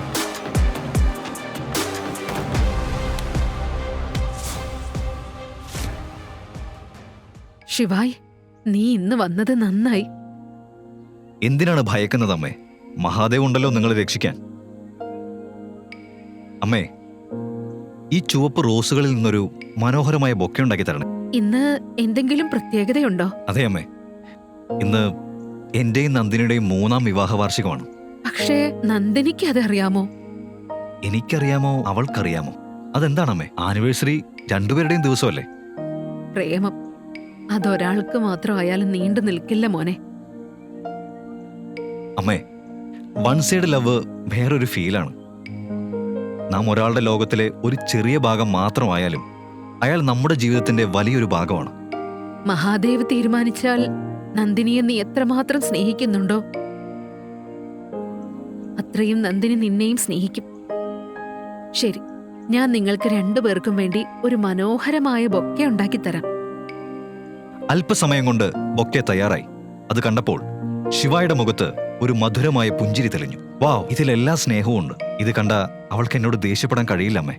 ഈ പൂക്കളുടെ സുഗന്ധം കൊണ്ടാവും അവൾ എന്നെ സ്നേഹിക്കുക. ഇതാ അമ്മേ. ഇല്ല മോനെ, ഇന്ന് നീ എന്നെ സഹായിച്ചിട്ട് ഞാൻ നിന്റെ കയ്യിൽ നിന്നും പണം വാങ്ങാനോ? അമ്മേ, ഇന്ന് പണം വാങ്ങുന്നില്ലെങ്കിൽ ഞാൻ ഇനി ഒരിക്കലും അമ്മയുടെ അടുത്തുനിന്ന് പൂ വാങ്ങില്ല. ശിവായുടെ അത്രയും മധുരമുള്ള ഭീഷണി കേട്ട് അമ്മയ്ക്ക് മറുപടി ഉണ്ടായിരുന്നില്ല. അവർ പുഞ്ചിരിച്ച് പണം വാങ്ങി. ശിവായി ബൊക്കെയെടുത്ത് നന്ദിനിയെ കണ്ട് ആനിവേഴ്സറി വിഷ് ചെയ്യാൻ വീട്ടിലേക്ക് ഇറങ്ങി. ഹലോ, എന്റെ ലോൺ സാങ്ഷൻ. എന്ത്? എന്റെ ലോൺ സാങ്ഷൻ ആയില്ലേ? നീ ആരോടാ സംസാരിക്കുന്നതെന്നറിയുമോ? മുകേഷ് ബജാജിന്റെ കൊച്ചുമകളാ ഞാൻ. എനിക്ക് അടിയന്തരമായിട്ട് ഫണ്ട്സ് വേണം. ഹലോ. നിലവിൽ നന്ദിനിയുടെ കമ്പനി വൻ നഷ്ടത്തിലായിരുന്നു. കമ്പനിയെ ഒന്ന് രക്ഷിക്കാനായി അടുത്ത ദിവസം നടക്കുന്ന റീയൂണിയൻ പാർട്ടിക്ക് ചെന്ന് തന്റെ സുഹൃത്തായ ദേവിനോട് സാമ്പത്തിക സഹായം ചോദിക്കണമെന്ന് നന്ദിനി തീരുമാനിച്ചു. നന്ദിനി, ഡാർലിംഗ്, നീ ഒന്ന് മനസ്സ് വെച്ച കുറച്ച് മിനിറ്റുകൾക്കുള്ളിൽ തന്നെ നിനക്ക് കോടികൾ സമ്പാദിക്കാം. നിന്റെ മുങ്ങിയൊലിക്കുന്ന കമ്പനിയെയും രക്ഷിക്കാം. മനസ്സിലായില്ല. ഐ മീൻ, എനിക്ക് മനസ്സിലാകുന്നില്ല. എങ്ങനെ? നീ കുറച്ച് സമയം എന്റേതാകാൻ തയ്യാറായ ഞാൻ 2 കോടി രൂപ ഇപ്പൊ നിനക്ക് തരാം. അതിലും കൂടുതൽ വേണമെങ്കിൽ വേണമെങ്കിൽ എന്താണ് ദേവ്? ദയവായിട്ട് പറ. 2 കോടിയിലധികം തരാൻ ഞാൻ എന്ത് ചെയ്യണം? 2 കോടിയോ? ഞാൻ 10 കോടി വരെ തരാം. 10 കോടി? What are you saying? Dev, please, അതിന് ഞാൻ എന്താ ചെയ്യേണ്ടതെന്ന് പറ. കൂടുതലൊന്നുമില്ല. ഇന്നത്തെ രാത്രി മുഴുവൻ നീ എനിക്കായി തന്നാ മതി. ദേവ് ആ വാക്കുകൾ പറഞ്ഞ് നന്ദിനിയുടെ കൈ പിടിച്ചപ്പോൾ ദേവിന്റെ മൂക്കിൽ കുത്തിയടിച്ച ആ കനത്ത ഇടി അവനെ പിന്നോട്ട് തള്ളിയിട്ടു. ഇങ്ങനെ വൃത്തികെട്ട രീതിയിൽ എന്റെ ഭാര്യയോട് സംസാരിക്കാൻ നിനക്ക് എത്ര ധൈര്യമുണ്ട്? ഇതെന്റെ ഭാര്യയാണ്. അവൾ പണത്തിന് വേണ്ടി ഒരിക്കലും എന്നെ വഞ്ചിക്കില്ല. ശിവായ് പൂർണ്ണമായി വിശ്വസിച്ചിരുന്ന അതേ ഭാര്യ എല്ലാവരുടെയും മുന്നിൽ വെച്ച് ശിവായുടെ കരണത്തടിച്ചു. How dare you! ഇവിടെ വരാൻ ധൈര്യം എവിടെ നിന്നാ നിനക്ക് കിട്ടിയത്? നന്ദിനി, നീ എന്താണ് ഇവിടെ ഇത്രയും ആളുകളുടെ ഇടയിൽ ചെയ്യുന്നത്? കൂടാതെ ഇന്ന് നമ്മുടെ വിവാഹ വാർഷികമാണെന്ന് നീ മറന്നോ? ഇതാ നോക്ക്, ഞാൻ നിനക്കായി കൊണ്ടുവന്ന മനോഹരമായ ഈ ബൊക്കെ. My food. നിന്റെ വില നീ മറക്കരുത്. ഒരു പണവും സമ്പാദിക്കാത്ത വീട്ടുവേലക്കാരനാണ് നീ. ആനിവേഴ്സറിയോ? ഈ പൂക്കൾക്ക് പുറമെ എന്തെങ്കിലും എനിക്ക് തന്നിട്ടുണ്ടോ? എനിക്ക് തരണമെങ്കിൽ ആദ്യം എനിക്ക് ഡിവോഴ്സ് താ, എന്നിട്ട് എന്റെ ജീവിതത്തിൽ നിന്ന് പോ. നിന്നെപ്പോലൊരു ദരിദ്രവാസിയുടെ കൂടെ കഴിയാൻ എനിക്ക് പറ്റില്ല. ശ്വാസം മുട്ടുന്നു. ഞാൻ ആഗ്രഹിക്കുന്ന ജീവിതം അത് ദേവിന് മാത്രമേ എനിക്ക് നൽകാൻ കഴിയൂ. ദേവ് സാർ. ശിവായി എത്തിയതും ദേവ് പോലീസിനെ വിളിച്ചിരുന്നു. അതാണ് ഇൻസ്പെക്ടർ ഇപ്പോൾ വന്നത്. എന്താ പ്രശ്നം? ആരാണ് നിങ്ങളെ ബുദ്ധിമുട്ടിക്കുന്നത്? ഇൻസ്പെക്ടറിന്റെ ചോദ്യം കേട്ട് ദേവ് വിരൽ ചൂണ്ടിയത് ശിവായിയാണ്. എന്താ മാഷേ, ഒന്നിനും വകയില്ലാത്ത നീ വലിയ ആളുകളുടെ പാർട്ടിയിലെത്തി പ്രശ്നം ഉണ്ടാക്കുന്നു. കൊണ്ടുപോ, സ്റ്റേഷനിൽ ഇവന് ഒരു പാർട്ടി കൊടുക്കാം. കൊണ്ടുപോ. ഇൻസ്പെക്ടർ, ഒന്ന് ശ്രദ്ധിക്കണം. നാളെ ഇവൻ എന്റെ ഷൂവിന്റെ മുന്നിൽ വന്ന് ജീവന് വേണ്ടി യാചിക്കുന്ന രീതിയിൽ ഇവനെ ഒന്ന് പെരുമാറണം. ആ മാറ്റർ എനിക്ക് വിട്ടേക്ക് സാർ. നിങ്ങൾ മാഡത്തിന്റെ കൂടെ പാർട്ടി ആസ്വദിക്കുക. പിന്നെ എനിക്കുള്ളത് അങ്ങ് എത്തിച്ചേക്കണേ. അവിടെ എത്തും.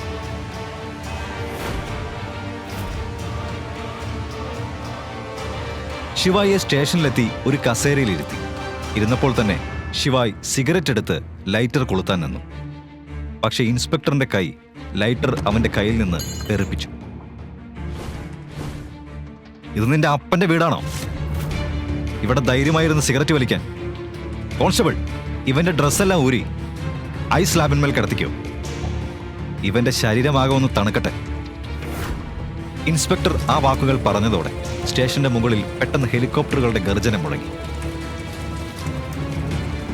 ബ്ലാക്ക് കാറ്റ് കമാൻഡോസ് ഇറങ്ങി സ്റ്റേഷൻ മുഴുവൻ വളഞ്ഞു.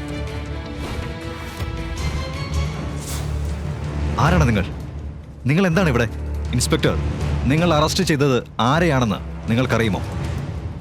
അങ്ങനെ പറഞ്ഞ കമാൻഡോ നിലത്ത് വീണ ലൈറ്റർ എടുത്ത് ശിവായുടെ സിഗരറ്റ് കൊളുത്തി.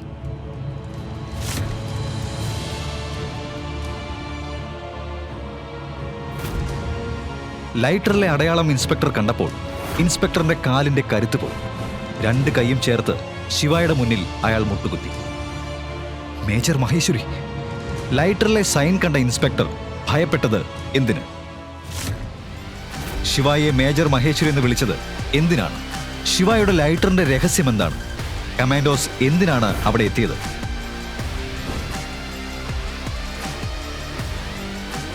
ജയിലിൽ കിടന്ന രാത്രി ശിവയ്ക്ക് ഒട്ടും ഉറങ്ങാൻ കഴിഞ്ഞില്ല. പലവിധ ചിന്തകൾ അവന്റെ മനസ്സിനെ അസ്വസ്ഥമാക്കി. സമയം ഒരു യുഗം പോലെ ഇഴഞ്ഞു നീങ്ങി. നന്ദിനി പറഞ്ഞ ഓരോ വാക്കും അവന്റെ ഹൃദയത്തിൽ തറച്ച കത്തിമുന പോലെ വേദനിപ്പിച്ചു.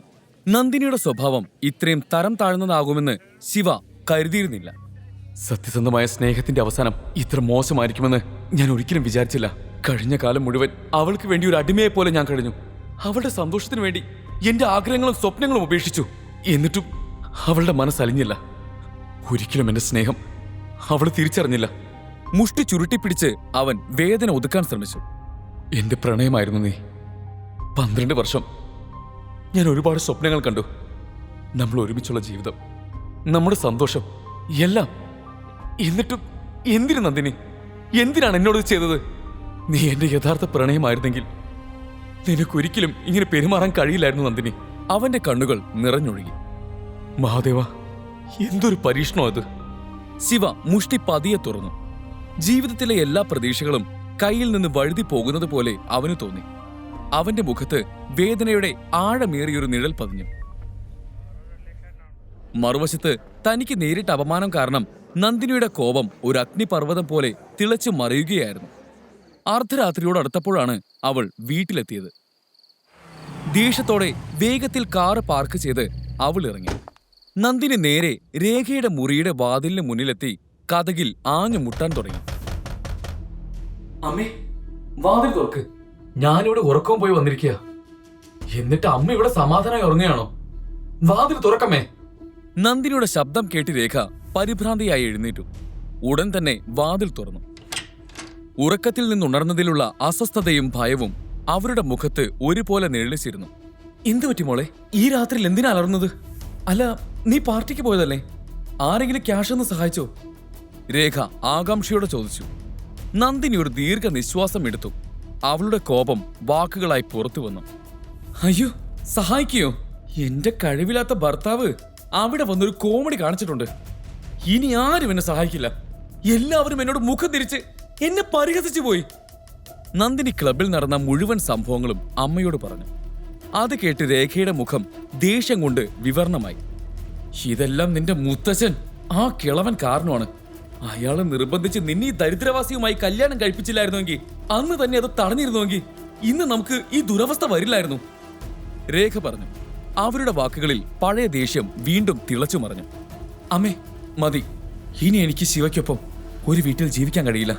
എനിക്ക് ഡിവോഴ്സ് വേണം, നന്ദിനി തറപ്പിച്ചു പറഞ്ഞു. ഇത് കേട്ട് രേഖയുടെ കണ്ണുകൾ മിഴിഞ്ഞു. അവൾ പരിഭ്രാന്തിയോടെ അവളെ നോക്കി പറഞ്ഞു. പക്ഷെ എങ്ങനെ മോളെ? നിനക്ക് ഓർമ്മയില്ലേ ആ കിളവൻ ഒരു കരാറുണ്ടാക്കിയ കാര്യം? നീ ശിവയ്ക്ക് ഡിവോഴ്സ് കൊടുത്താൽ ദേവരാജ ഫാമിലിയുടെ പകുതി സ്വത്ത് അവന് നൽകേണ്ടി വരും. ആ കഴിവില്ലാത്ത ശിവയ്ക്ക് വേണ്ടതും അതാണ്. നമ്മുടെ പണം അവന്റെ ഒഴിഞ്ഞ പോക്കറ്റിൽ പോയി വീഴണം. നന്ദിനിയുടെ മുഖത്ത് ക്രൂരമായൊരു ചിരി വിരിഞ്ഞു. ഇല്ലമ്മേ, ഇതാണ് ശരിയായ സമയം. എന്നെ വിശ്വസിക്കേ. ശിവയെ എങ്ങനെ ഒഴിവാക്കുമെന്ന് നന്ദിനിയും രേഖയും സംസാരിക്കുന്ന സമയത്ത് തടവറയിലെ തണുത്ത തറയിൽ കിടക്കുന്ന ശിവയുടെ മനസ്സ് അപ്പോഴും ക്ലബിൽ വെച്ച് നടന്ന സംഭവങ്ങളിൽ തന്നെയായിരുന്നു. അവൻ തന്റെ പ്രണയത്തിനും ആത്മാഭിമാനത്തിനും ഇടയിൽ കുടുങ്ങിപ്പോയിരുന്നു. ഒരു ഭാഗത്ത് അവന്റെ കുട്ടിക്കാലത്തെ പ്രണയം, മറുഭാഗത്ത് അതേ പ്രണയം അവനിൽ ഏൽപ്പിച്ച അപമാനം. അവന്റെ മനസ്സിൽ ഒരു ചോദ്യം മാത്രം ഉയർന്നു വന്നു. ഞാൻ ആർക്ക് വേണ്ടി പോരാടും? എനിക്ക് വേണ്ടിയോ, അതോ തിരിച്ചു കിട്ടാത്ത പ്രണയത്തിന് വേണ്ടിയോ? അവന്റെ മനസ്സ് വീണ്ടും 12 വർഷം മുൻപ് നടന്ന ആ സംഭവത്തിലേക്ക് ചെന്നു. നന്ദിനി അവന്റെ കുട്ടിക്കാലത്തെ പ്രണയമാകാൻ ഒരു സാധ്യതയും തോന്നില്ല. അല്ലെങ്കിൽ ആ രാത്രിയിൽ നൽകിയ വാക്ക് അവൾക്ക് എങ്ങനെ മറക്കാൻ കഴിഞ്ഞു? അന്നത്തെ സംഭവങ്ങളൊന്നും നന്ദിനിക്ക് ഓർമ്മയില്ല. അന്നത്തെ ആ പെൺകുട്ടിയുടെ നിഷ്കളങ്കമായ മുഖം, മനോഹരമായ ആഴമേറിയ കണ്ണുകൾ, മധുരമായ ശബ്ദം എല്ലാം ഓരോന്നായി ശിവയുടെ കൺമുന്നിൽ തെളിഞ്ഞു. ഇനി നന്ദിനി തന്നെയാണ് അന്നത്തെ ആ പെൺകുട്ടിയെങ്കിൽ എനിക്ക് അവളെ എങ്ങനെ വിട്ടുകൊടുക്കാൻ കഴിയും? ചിലപ്പോ ഞാൻ വേദനയോടെ ജീവിച്ചേക്കാം, പക്ഷേ അവളില്ലാതെ എങ്ങനെ? അവന്റെ ഹൃദയം ഒരു നിമിഷം നിന്നുപോയതുപോലെ തോന്നി. നന്ദിനി അടുത്ത ദിവസം രാവിലെ നേരത്തെ എഴുന്നേറ്റ് റെഡിയായി. ഇന്ന് അവൾ സന്തോഷത്തിലായിരുന്നു. ഒടുവിൽ ഈ ബന്ധത്തിൽ നിന്ന് രക്ഷപ്പെടാനുള്ള അവസരം ലഭിച്ചല്ലോ, നന്ദിനി സ്വയം പറഞ്ഞു. അവന് ജാമ്യം കിട്ടുമെന്നാണ് അവന്റെ വിചാരം. പക്ഷെ അവനെ കിട്ടാൻ പോകുന്നത് ഡിവോഴ്സാണ്. ഇന്ന് ഞാൻ വക്കീലിനെ കാണുന്നത് അവന്റെ ജാമ്യത്തിനല്ല, ഡിവോഴ്സിന് വേണ്ടിയായിരിക്കും. നന്ദിനി അവൾക്ക് ഇഷ്ടപ്പെട്ട പിങ്ക് ഡ്രസ്സ് ധരിച്ച് പേഴ്സ് എടുത്ത് താഴെ വന്നു. അവിടെ അവളുടെ സുഹൃത്ത് ആര്യൻ നേരത്തെ തന്നെ വന്നിരുന്ന് ചായ കുടിക്കുന്നുണ്ടായിരുന്നു. നന്ദിനിയുടെ കൂടെ പഠിച്ചതാണ് ആര്യൻ. സ്കൂൾ കാലം തൊട്ടേ അവന് നന്ദിനിയെ ഇഷ്ടമായിരുന്നു. നന്ദിനിയും ശിവയും ഡിവോഴ്സ് ആകുമെന്ന സൂചന ലഭിച്ച ഉടനെ തന്നെ അവൻ പുതിയ ലക്ഷറി കാറുമായി നന്ദിനിയെ കാണാൻ വന്നതാണ്. ആര്യമോനെ, കുറെ ദിവസമായല്ലോ കണ്ടിട്ട്. ഇപ്പൊ എന്താ ചെയ്യുന്നത്? ഇത്രയും വില കൂടിയ കാർ എപ്പോഴാ വാങ്ങിയേ? ആര്യനോട് സംസാരിക്കുകയായിരുന്ന രേഖ ആവേശത്തോടെ ചോദിച്ചു. ആക്ച്വലി എനിക്ക് പ്രൊമോഷൻ കിട്ടി ആൻറ്റി. എനിക്കിപ്പോ 5 കോടിയുടെ പാക്കേജ് ഉണ്ട്. ആര്യൻ പറഞ്ഞത് കേട്ട് രേഖയുടെ കണ്ണുകൾ വിടർന്നു. അവർ ഒരു നിമിഷം ആര്യനെ തന്നെ നോക്കിയിരുന്നു. എന്നിട്ട് ആര്യനെ പുകഴ്ത്തി സംസാരിക്കാൻ തുടങ്ങി. മോനെ, നീ എത്ര ഉത്തരവാദിത്വവും കഴിവുള്ളവനാണ്. എന്നാൽ ശിവയോ, ഞങ്ങളുടെ ഫാമിലിക്ക് അവൻ അപമാനമാണ്. അവനുമായുള്ള വിവാഹത്തോടെ ഈ കുടുംബം നശിച്ചു. ഞാൻ നിന്നോടൊരു സത്യം പറയാലോ, ഇന്ന് വരെ നന്ദിനിയും ശിവയും ഒരു ബെഡിൽ ഒരുമിച്ച് ഉറങ്ങിയിട്ടില്ല. രേഖ പറഞ്ഞത് കേട്ട് ആര്യൻ സന്തോഷിച്ചു. അതേസമയം കിരൺ റീയൂണിയൻ പാർട്ടിയിൽ വെച്ച് താൻ നേരിട്ട അപമാനത്തിന് പ്രതികാരം ചെയ്യാൻ വേണ്ടി പോലീസ് സ്റ്റേഷനിലേക്ക് വിളിച്ചു. ഇൻസ്പെക്ടർക്ക് കൈക്കൂലി നൽകി ശിവയ്ക്ക് മേൽ 3-ാം മുറ പ്രയോഗിക്കാൻ പറഞ്ഞു. തെറ്റായ ആൾക്കാരുമായാണ് ശിവ മഹേശ്വരി നീ ഏറ്റുമുട്ടിയത്. അവന്റെ ഷർട്ടും ബാൻഡും അഴിച്ച് അവനെ തല കീഴായി തൂക്ക്. അവന്റെ ദേഷ്യം ഞാനൊന്ന് തീർത്തു കൊടുക്കാം. ഇൻസ്പെക്ടർ ക്രൂരമായ ചിരിയോടെ അടുത്ത് നിന്നിരുന്ന 2 കോൺസ്റ്റബിൾമാരോട് പറഞ്ഞു. ഒരു കടുത്ത ശിവഭക്തനായിരുന്നു ശിവ.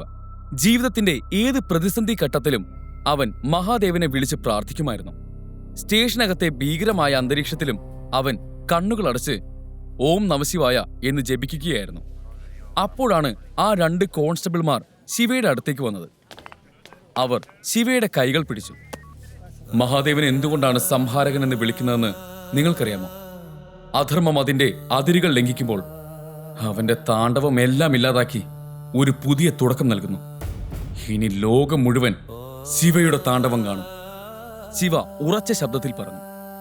അവർ ശിവയെ പിടിച്ചതിലായിരുന്നില്ല, മറിച്ച് ആ ജപം തടസ്സപ്പെടുത്തിയതിലായിരുന്നു അവന് ദേഷ്യം. അവന്റെ ശരീരത്തിലെ ഓരോ അണുവും ദേഷ്യം കൊണ്ട് വിറച്ചു. ഒരു കോൺസ്റ്റബിളിന്റെ കോടലിൽ പിടിച്ചുകൊണ്ട് അവൻ ഒരു മൃഗത്തെ പോലെ അലറി, ശംഭോ മഹാദേവ!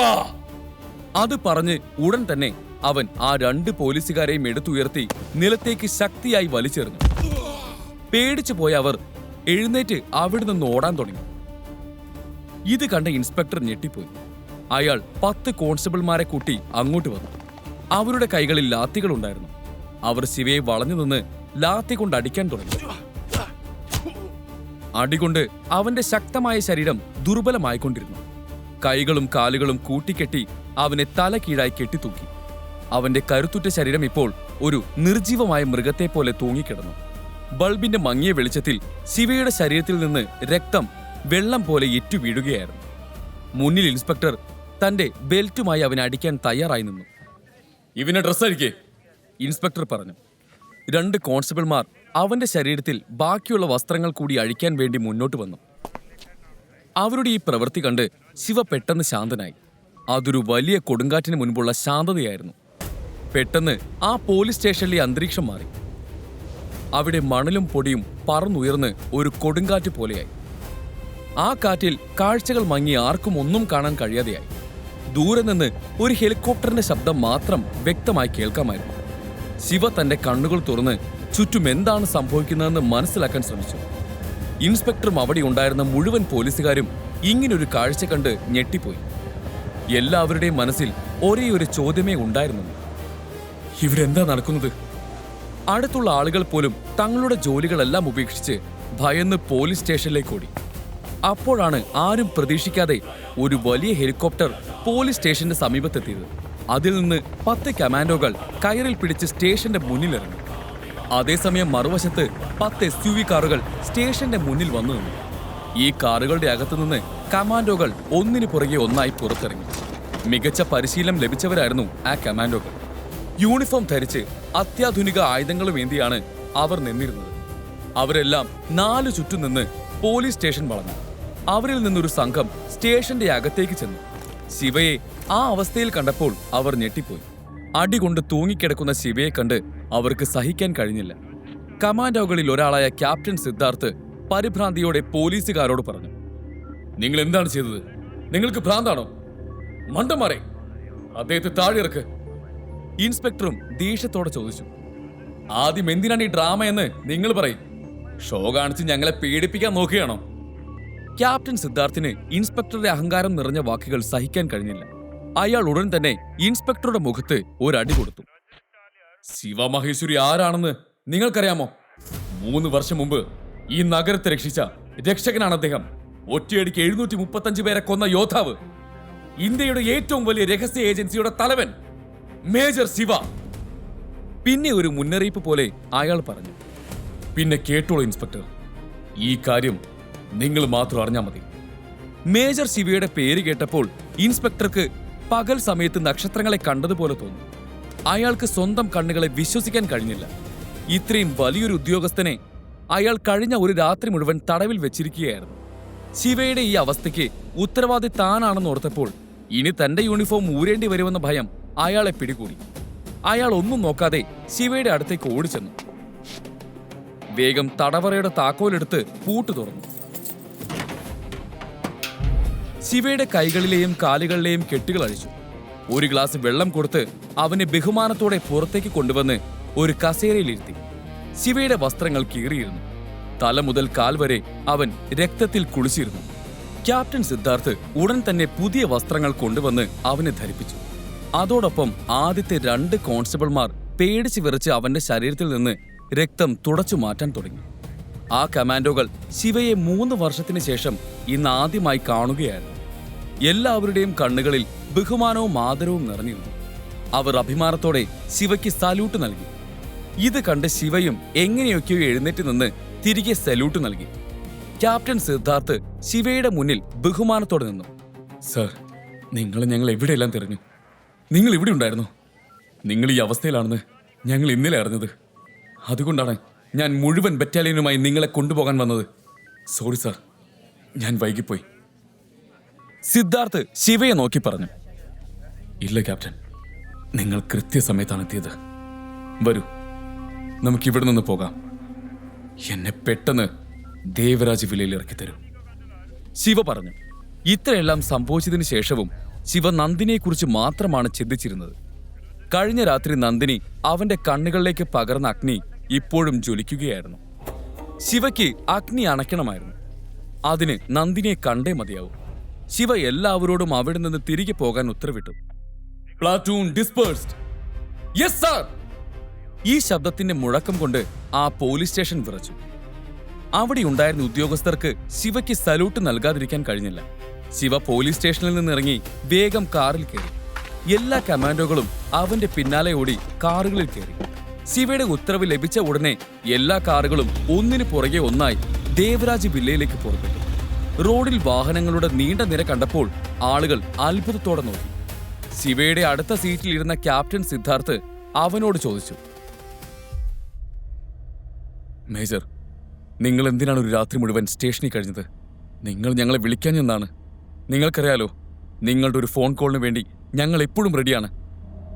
സിദ്ധാർത്ഥ്, ഒരു രാത്രി ഞാൻ അവിടെ കഴിഞ്ഞില്ലെങ്കിൽ എനിക്ക് സെൽഫ് റെസ്പെക്റ്റ് പഠിക്കാൻ സാധിക്കുമായിരുന്നില്ല. ഇനിയെല്ലാം ശരിയാവും. ഞാൻ ഏറ്റവും കൂടുതൽ ഓർക്കുന്ന രാത്രിയായിരിക്കും ഇത്. അത് പറയുമ്പോഴും ശിവയുടെ ഹൃദയം ഇപ്പോൾ പൊട്ടിത്തെറിക്കും പോലെ ശക്തിയായി മിടിക്കുന്നുണ്ടായിരുന്നു. ശിവ കാറിന്റെ വിൻഡോയിലൂടെ പുറത്തേക്ക് നോക്കി. അവന് നന്ദിനിയിൽ യാതൊരു പ്രതീക്ഷയുമില്ലായിരുന്നു. എന്നാൽ അവളുടെ വെറുപ്പ് നിറഞ്ഞ വാക്കുകളും ആത്മാഭിമാനം പോലും മറന്നുള്ള പെരുമാറ്റവും ഓർത്തപ്പോൾ പോലും ശിവയുടെ ഉള്ളിൽ ഒരു വിറയൽ വന്നു. ക്യാപ്റ്റൻ സിദ്ധാർത്ഥ് വീണ്ടും സംസാരിച്ചു. മേജർ, എനിക്ക് നിങ്ങളോട് ചില കാര്യങ്ങൾ പറയാനുണ്ട്.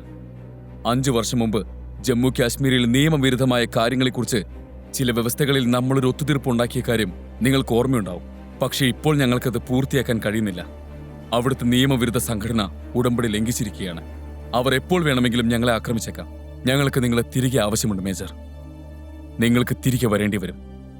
ഞാനതെല്ലാം 3 വർഷം മുമ്പ് ഉപേക്ഷിച്ചതാണ് സിദ്ധാർത്ഥ്. ഇപ്പോൾ ഞാനൊരു സാധാരണക്കാരനാണ്. ആ വാഹനവ്യൂഹം ദേവരാജ് വില്ല ലക്ഷ്യമാക്കി പാഞ്ഞു. താഴെ 10 കറുത്ത SUVകളും മുകളിൽ 2 ഹെലികോപ്റ്ററുകളും. ഒരു രാജാവിന്റെ വാഹനവ്യൂഹം ദേവരാജ് വില്ലയിലേക്ക് പുറപ്പെട്ടതുപോലെ തോന്നിപ്പിച്ചു ആ യാത്ര. വില്ലയിൽ നന്ദിനിയും ആര്യനും അഡ്വക്കേറ്റിനെ കാണാനായി പുറപ്പെടാൻ തുടങ്ങുകയായിരുന്നു. അപ്പോഴാണ് അവളുടെ വീടിന് മുന്നിൽ ആ SUV കാറുകൾ വന്നു നിന്നത്. മുന്നിൽ നിന്ന കാറിന്റെ ഡോർ തുറന്നു. കാറിൽ നിന്ന് ശിവ ഇറങ്ങുന്നത് കണ്ട് നന്ദിനിയും ആര്യനും അമ്പരന്നു പോയി. അവർക്ക് സ്വന്തം കണ്ണുകളെ വിശ്വസിക്കാൻ കഴിഞ്ഞില്ല. ദേവരാജ് വില്ലയ്ക്ക് മുമ്പിൽ ശിവ ഇറങ്ങിയതിനു ശേഷം ആ വാഹനവ്യൂഹം അവരുടെ ലക്ഷ്യസ്ഥാനത്തേക്ക് നീങ്ങി. കാറുകൾ അവിടെ നിന്ന് നീങ്ങുന്നത് നന്ദിനി അത്ഭുതത്തോടെ നോക്കി. ഈ സമയം ശിവയുടെ കണ്ണുകളിൽ അഗ്നി എരിയുകയായിരുന്നു. അവൻ വേഗം നന്ദിനിയുടെ അടുത്തേക്ക് വന്നു. നന്ദിനി, സത്യമായിട്ട് നിനക്ക് 12 വർഷം മുമ്പ് നടന്ന കാര്യങ്ങൾ ഓർമ്മയില്ലേ? നന്ദിനി ശിവയെ ഉറ്റുനോക്കി. അവൾക്ക് എന്തെങ്കിലും പറയാൻ കഴിയുന്നതിന് മുൻപ് ശിവ വീണ്ടും ചോദിച്ചു. ആ കിഡ്നാപ്പിംഗ്, നിന്റെ ബർത്ത്ഡേ ഒന്നും നിനക്ക് ഓർമ്മയില്ലേ? മറുപടി പറയാതെ നന്ദിനി ശിവയെ തന്നെ നോക്കി നിന്നു. ഇങ്ങനെ കണ്ടപ്പോൾ നന്ദിനി ഞെട്ടിപ്പോയിരുന്നു. നിനക്ക് ഭ്രാന്തായോ? നീ എങ്ങനെയാണ് പുറത്തിറങ്ങിയത്? ആരാ നിനക്ക് ജാമ്യം തന്നത്? നന്ദിനി ദേഷ്യത്തോടെ ചോദിച്ചു. എന്തോ? എങ്ങനെ? എനിക്കിതിനെക്കുറിച്ച് നിന്നോട് സംസാരിക്കാൻ താല്പര്യമില്ല. ജീവിതത്തിൽ നിന്ന് വളരെ വലിയൊരു പാഠം ഞാൻ പഠിച്ചു. ഇന്നലെ നീ എന്നോട് മോശമായി പെരുമാറിയില്ലായിരുന്നുവെങ്കിൽ ഞാൻ സെൽഫ് റെസ്പെക്ട് എന്താണെന്ന് പഠിക്കില്ലായിരുന്നു. എന്നെക്കുറിച്ച് ഒരിക്കലും ചിന്തിക്കില്ലായിരുന്നു. നീ എന്ത് നോൺസെൻസ് ആണ് ഈ പറയുന്നത്?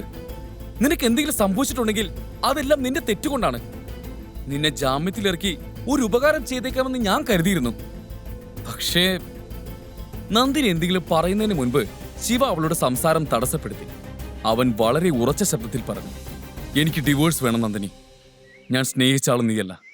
വിവാഹമോചനത്തിന്റെ കാര്യം കേട്ട് നന്ദിനി മാരിനും ഒരുപോലെ ഞെട്ടി. ശിവയ്ക്ക് നന്ദിനിയിൽ നിന്ന് ഡിവോഴ്സ് വേണമായിരുന്നു. നന്ദിനിയുടെ അഹങ്കാരത്തിന് വല്ലാതെ മുറിവേറ്റു. അവൾ ദേഷ്യത്തോടെ ചോദിച്ചു, ഓഹോ ശിവ, നീ എന്താ പറഞ്ഞത്? നീ എനിക്ക് ഡിവോഴ്സ് തരുമെന്നോ? നിനക്ക് അതിനൊക്കെ പറ്റുമോ? നീ എന്റെ ചെലവിലല്ല ജീവിക്കുന്നേ. എന്നാൽ ശിവയുടെ മുഖത്ത് ആത്മവിശ്വാസമുണ്ടായിരുന്നു. അവൻ തല ഉയർത്തി അവളുടെ കണ്ണുകളിലേക്ക് നോക്കി. ആ നോട്ടം നന്ദിനിയുടെ ഉള്ളിൽ ഒരു തീ പോലെ തറച്ചു. അപ്പോഴും നന്ദിനിക്കൊരു കാര്യം മാത്രം മനസ്സിലായില്ല. അല്ല, നീ സ്റ്റേഷനിലായിരുന്നില്ലേ? പിന്നെ ആരാ നിനക്ക് ജാമ്യം തന്നത്? നന്ദിനി സംശയത്തോടെ വീണ്ടും ചോദിച്ചു. വലിയ ഏതോ ആളുകളാണ് ഇവൻ ഇവിടെ കൊണ്ടുവന്നിറക്കിയത്. ഇവൻ അവരുടെ കാലിൽ വീണിട്ടുണ്ടാവും. അങ്ങനെ ജാമ്യം കിട്ടിക്കാണും. ശിവയെ കളിയാക്കിക്കൊണ്ട് ആര്യൻ പറഞ്ഞു, സോറി, ഇത്രയും കാലം ഞാൻ അതാണ് ചെയ്തുകൊണ്ടിരുന്നത്. പക്ഷേ ഇനിയും എനിക്കതിന് കഴിയില്ല. എന്റെ ആത്മാഭിമാനമാണ് എനിക്ക് വലുത്. ശിവ നന്ദിനിയുടെ കണ്ണുകളിൽ നോക്കി ഉറച്ച ശബ്ദത്തിൽ പറഞ്ഞു. ശിവ തന്റെ ആത്മാഭിമാനത്തിന് വേണ്ടി ഇനി ലോകത്തോട് യുദ്ധം ചെയ്യുമോ? നന്ദിനിയോടുള്ള ശിവയുടെ സ്നേഹം വിവാഹമോചനത്തിൽ അവസാനിക്കുമോ? ശിവ ആരാണ്? അവന്റെ രഹസ്യം എന്താണ്? ജയിലിൽ നിന്ന് തിരിച്ചെത്തിയ ശിവയുടെ ഭാവം ഇന്ന് പതിവിൽ നിന്നും വ്യത്യസ്തമായിരുന്നു. പതിവ് പോലെ എല്ലാം ക്ഷമിച്ച് അവൻ മിണ്ടാതെ നിന്നില്ല. കാലങ്ങളോളം അടക്കിപ്പിടിച്ച ശിവയുടെ നീരസം മറയില്ലാതെ പുറത്തേക്ക് വന്നു. നന്ദിനി കോപം കൊണ്ട് പൊട്ടിത്തെറിച്ചു. ഇതൊക്കെ എന്നോട് പറയാൻ നീ ആരാണ്? നിന്റെ വില എന്താണെന്ന് ഈ നാട്ടുകാർക്ക് മുഴുവൻ അറിയാം. നീ എന്നെ മാന്യത പഠിപ്പിക്കാൻ വന്നിരിക്കുന്നു. ഇത്ര കാലം എല്ലാം സഹിച്ചും പുറത്തു നിന്നു. ഇനിയും നന്ദിനിയുടെ ഈ സംസാരം കേട്ട് മിണ്ടാതിരിക്കാൻ ശിവ ഒരുക്കമായിരുന്നില്ല. സങ്കടത്തോടെ അവൻ നന്ദിനിയോട് പറഞ്ഞു, അതെ, ഇത്ര നാളും ഞാൻ എന്റെ അഭിമാനം പണയം വെച്ചു. സകല അപമാനവും സഹിച്ചു നിന്നു. നിന്റെ മുന്നിൽ, ഈ കുടുംബത്തിന് മുന്നിൽ, എന്തിന് ഈ നാട്ടുകാർക്ക് മുന്നിൽ പോലും നിന്റെ കുത്തുവാക്കുകൾ കേട്ട് ഞാൻ തല താഴ്ത്തി നിന്നു. ഒരു വാക്ക് പോലും ഞാൻ മറുത്തു പറഞ്ഞില്ല. ഒരു നോക്കുകൊണ്ട് പോലും നിന്നെ ഞാൻ വേദനിപ്പിച്ചില്ല. എന്നും ഞാൻ നിന്നെ സ്നേഹിക്കാൻ മാത്രമേ നോക്കിയിട്ടുള്ളൂ നന്ദിനി. പക്ഷേ നിനക്കൊരിക്കലും എന്റെ സ്നേഹം കാണാൻ കഴിഞ്ഞില്ല. നിന്നോടുള്ള എന്റെ സ്നേഹം പ്രകടിപ്പിക്കാൻ ഞാൻ നടത്തുന്ന ശ്രമങ്ങളൊന്നും നീ മനസ്സിലാക്കിയില്ല. ആളുകളുടെ തെറി കേൾക്കുന്നത് എനിക്കിഷ്ടമാണെന്ന് നിനക്ക് തോന്നുന്നുണ്ടോ? നീ നിന്റെ അമ്മയെ മാത്രമേ അനുസരിച്ചുള്ളൂ. മറ്റുള്ളവർ പറയുന്നത് മാത്രമേ വിശ്വസിച്ചുള്ളൂ. എന്റെ സ്നേഹം നീ അവഗണിച്ചു. മഹാദേവനെ ആണയിട്ട് പറയുക, ഞാൻ എല്ലാം നിർത്തുക. ഇനിയും എനിക്കിങ്ങനെ അപമാനിതനാകാൻ വയ്യ. കണ്ണുകൾ നിറച്ചുകൊണ്ടായിരുന്നു ശിവ ഇത് പറഞ്ഞത്. കഴിഞ്ഞ ഒരു ദിവസം കൊണ്ട് ശിവ അത്രയധികം വേദന സഹിച്ചിരുന്നു. ശരീരത്തിന്റെ വേദനയേക്കാൾ വലുതായിരുന്നു അവന്റെ ഹൃദയവേദന. പക്ഷേ മനുഷ്യത്വം എന്താണെന്ന് അറിഞ്ഞിട്ടില്ലാത്ത ആ ആളുകൾ അവന്റെ ഈ അവസ്ഥയെക്കുറിച്ച് ഒന്നും ചിന്തിച്ചില്ല. നന്ദിനിയുടെ മറുപടി ശിവയുടെ മുറിവിന്റെ ആഴം കൂട്ടുന്ന വിധമായിരുന്നു. എനിക്ക് നിന്റെ സ്നേഹം ആവശ്യമില്ലായിരുന്നു ശിവ. ആദ്യ ദിവസം മുതൽ എനിക്ക് നിന്നോട് വെറുപ്പായിരുന്നു. എന്തു ഗുണമാണാവോ നിന്നിൽ എന്റെ മുത്തശ്ശൻ കണ്ടത്? നീ എന്താ പറഞ്ഞത്? നിന്റെ സ്നേഹം നീ കാണിക്കാൻ ശ്രമിച്ചെന്നോ? അവസാനം നീ എനിക്കൊരു സമ്മാനം തന്നത് ഡ്യൂപ്ലിക്കേറ്റ് മുത്തുകളുള്ള ഒരു മാലയായിരുന്നു. വെറും ഡ്യൂപ്ലിക്കേറ്റ്. എനിക്ക് നിന്നെ ഇനി വേണ്ട. അത്രയുള്ളൂ. നിന്റെ ജീവിതത്തിൽ നിന്ന് ഞാൻ ഒഴിയ നന്ദിനി. നിനക്കിനിയും ഞാനൊരു ശല്യമാവുന്നില്ല. ഞാൻ നിനക്ക് നൽകാത്തതെല്ലാം തരാൻ കഴിയുന്ന ഒരാളെ നിനക്കിപ്പോ കിട്ടിയിട്ടുണ്ടല്ലോ. ആര്യനെ ചൂണ്ടിക്കാട്ടി ശിവ നന്ദിനിയോട് പറഞ്ഞു. നന്ദിനിയെ സന്തോഷിപ്പിക്കാൻ എനിക്കറിയാം. നിന്നെപ്പോലെ ദരിദ്രവാസിയല്ല ഞാൻ, ഹൈ ക്ലാസ്സാ. നിന്നെപ്പോലുള്ള ആളുകളോട് ഞാൻ സംസാരിക്കാറ് പോലുമില്ല. അടുത്ത ആഴ്ച നന്ദിനിയുടെ പിറന്നാളാണ്. നീ കണ്ടോ, അവൾക്ക് വേണ്ടി ഏറ്റവും ഗംഭീരമായൊരു പിറന്നാൾ പാർട്ടി ഞാൻ സംഘടിപ്പിക്കും. ശിവയെ നോക്കി പരിഹാസത്തോടെ ആര്യൻ പറഞ്ഞു. അപ്പോഴേക്കും ആ ചൂടേറിയ തർക്കത്തിനിടയിലേക്ക് രേഖയും കടന്നു വന്നു. കണ്ട പിച്ചക്കാരോടൊന്നും നീ സംസാരിക്കാൻ നിൽക്കണ്ട. അതും പറഞ്ഞ് അവർ നന്ദിനിയുടെ കൈപിടിച്ച് അവളെ അകത്തേക്ക് കൊണ്ടുപോയി. ഇപ്പോൾ ഹാളിൽ ശിവയും ആര്യനും മാത്രമായി. താൻ ഒറ്റയ്ക്കാണെന്ന് കണ്ട് ആര്യൻ ചെറുതായി ഭയന്നു. എന്തോ ആലോചിച്ചുകൊണ്ട് അവൻ നന്ദിനിയെ നോക്കി ഉറക്കെ വിളിച്ചു പറഞ്ഞു, ശരി നന്ദിനി, ഞാൻ നാളെ രാവിലെ വരാം. പിന്നെ ശിവയെ പുച്ഛത്തോടെ നോക്കി അവൻ പോകാനായി തിരിഞ്ഞു. നല്ല ഭാഗ്യമുള്ളവർക്കേ നല്ല പെൺകുട്ടികളെ കിട്ടും. നാളെ നീ ഡിവോഴ്സ് പേപ്പറിൽ ഒപ്പിടാൻ റെഡി ആയിക്കോ. അവസാനം നീ നിന്റെ വാക്ക് മാറ്റി പറയരുത്. ഇത് പറഞ്ഞുകൊണ്ട് അവൻ തന്റെ ഷർട്ടിന്റെ കോളർ നേരെയാക്കി ശിവയുടെ മുന്നിൽ നിന്ന് പോയി. ആര്യന്റെ വാക്കുകൾ ശിവ വകവച്ചില്ല. അവന് ആര്യനോട് പുച്ഛമാണ് തോന്നിയത്. പക്ഷേ ശിവ അവിടെ തന്നെ നിന്ന് ചിന്തിക്കാൻ തുടങ്ങി. പണത്തിന് ശരിക്കും അത്ര ശക്തിയുണ്ടോ? നല്ല മനുഷ്യരെ പോലും മാറ്റാൻ പണത്തിന് കഴിയോ? എനിക്കറിയാവുന്ന നന്ദിനി എത്ര നിഷ്കളങ്കിയായിരുന്നു. അവൾ എങ്ങനെയാണ് ഇത്ര ക്രൂരയായി മാറിയത്? ഇന്നത്തെ കാലത്ത് സ്നേഹത്തിന് ആരും വില കൽപ്പിക്കുന്നില്ലേ? എന്നാൽ ശിവ അങ്ങനെ അങ്ങ് തോറ്റുകൊടുക്കാൻ തയ്യാറായിരുന്നില്ല. ഈ ചോദ്യങ്ങൾക്കെല്ലാം താൻ ഒരു ഉത്തരം കണ്ടെത്തുമെന്ന് അവൻ തീരുമാനിച്ചു. സ്നേഹം നഷ്ടപ്പെട്ടപ്പോൾ തളർന്നെങ്കിലും ശിവ ഒരു ധീര മനസ്സിന്റെ ഉടമയായിരുന്നു. ഒന്നിനു മുന്നിലും തോറ്റുകൊടുക്കാൻ അവൻ ഒരുക്കമായിരുന്നില്ല. ശിവ അവിടെ നിന്ന് തന്റെ ഇലക്ട്രിക് സ്കൂട്ടർ സ്റ്റാർട്ട് ചെയ്ത് നേരെ മണലിപ്പുഴയുടെ തീരത്തേക്ക് പുറപ്പെട്ടു. ഒരിക്കൽ കുതിച്ചൊഴുകിയിരുന്ന മണലി ഇപ്പോൾ നീരുപറ്റി ശോഷിച്ചിരിക്കുന്നു. സങ്കടം വരുമ്പോൾ അവൻ എന്നും ഈ പുഴയുടെ തീരത്തേക്ക് വരും. നേർത്ത ചാലായി ഒഴുകുന്ന അതിലെ വെള്ളം കാണുമ്പോൾ തന്റെ ഉള്ളിലടക്കി പിടിച്ച ദുഃഖം കണ്ണീരായി ഒഴുകുകയാണെന്ന് തോന്നും. മണലടിഞ്ഞുണ്ടായ തിട്ടകളിൽ തന്റെ ഹൃദയഭാരം ഇറക്കി വെക്കാൻ തോന്നും. ആരും തിരിഞ്ഞു നോക്കാനില്ലാതെ ആരോടും പഴി പറയാതെ ശാന്തമായി ഒഴുകുന്ന മണലി. അവിടെ എത്തുമ്പോൾ അവന്റെ മനസ്സിൽ വല്ലാത്ത ശാന്തത അനുഭവപ്പെടുമായിരുന്നു. മണലിപ്പുഴയുടെ തീരത്തെത്തി അവൻ സ്കൂട്ടറിന്റെ ബൂട്ടിൽ നിന്ന് തന്റെ റൂബിക്സ് ക്യൂബ് പുറത്തെടുത്തു. തണുത്ത കാറ്റ് വീശുന്നുണ്ടായിരുന്നു. അതും കൊണ്ടിരുന്ന് അവൻ കയ്യിലെ റൂബിക്സ് ക്യൂബ് സോൾവ് ചെയ്യാൻ തുടങ്ങി. പല നിറങ്ങൾ അവന്റെ കണ്ണിന് മുന്നിൽ ഭ്രമണം ചെയ്തു. പെട്ടെന്നാണ് അവന്റെ കണ്ണുകളിൽ ഒരു തിളക്കം വന്നത്. ഒടുവിൽ അവൻ ഒരു വഴി കണ്ടെത്തിയിരിക്കുന്നു. അവൻ ഒരിക്കലും അംഗീകരിക്കാൻ തയ്യാറാകാതിരുന്ന അതേ വഴി. നന്ദിനി തന്നെയായിരുന്നു 12 വർഷം മുൻപ് താൻ വാക്ക് നൽകിയ പെൺകുട്ടി എന്നാണ് ശിവ എപ്പോഴും കരുതിയിരുന്നത്. എന്നും അവളുടെ കൂടെ ജീവിക്കണമെന്ന് ആഗ്രഹിച്ചിരുന്നു. എന്നാൽ ഇന്നവൻ അത് തിരുത്താൻ തയ്യാറായിരിക്കുന്നു. സ്നേഹമില്ലാത്ത ഈ ജീവിതത്തിൽ ഇനിയും എല്ലാം സഹിച്ച് ജീവിക്കേണ്ടെന്ന് ശിവ ഉറപ്പിച്ചു. ഈ 3 വർഷം അവൻ അവളുടെ സ്നേഹത്തിന് വേണ്ടി മാത്രം എത്ര അപമാനങ്ങളാണ് സഹിച്ചത്. എന്നാൽ ഇനിയില്ല, ആത്മാഭിമാനം എന്നൊന്നുണ്ട്. അതിനിയും കണ്ടില്ലെന്ന് നടിച്ചാൽ താനല്ലാതാവും. ഇങ്ങനെ ആലോചിച്ചുകൊണ്ട് അവൻ റൂബിക്സ് ക്യൂബ് സോൾവ് ചെയ്ത് തന്റെ സ്കൂട്ടറിന്റെ ബൂട്ടിൽ തിരികെ വെച്ചു. പിന്നെ തന്റെ പാൻസിന്റെ പോക്കറ്റിൽ നിന്ന് ഫോൺ എടുത്ത് ഒരാളെ വിളിച്ചു. കൊച്ചിയിലെ ഒരു 52 നില കെട്ടിടത്തിലേക്കാണ് ശിവയുടെ കോൾ ചെന്നത്. ലോകത്തിലെ ഏറ്റവും വലിയ കമ്പനികളിൽ ഒന്നായിരുന്ന ത്രിലോക് ഗ്രൂപ്പിന്റെ ഹെഡ് ഓഫീസ് ആയിരുന്നു അത്.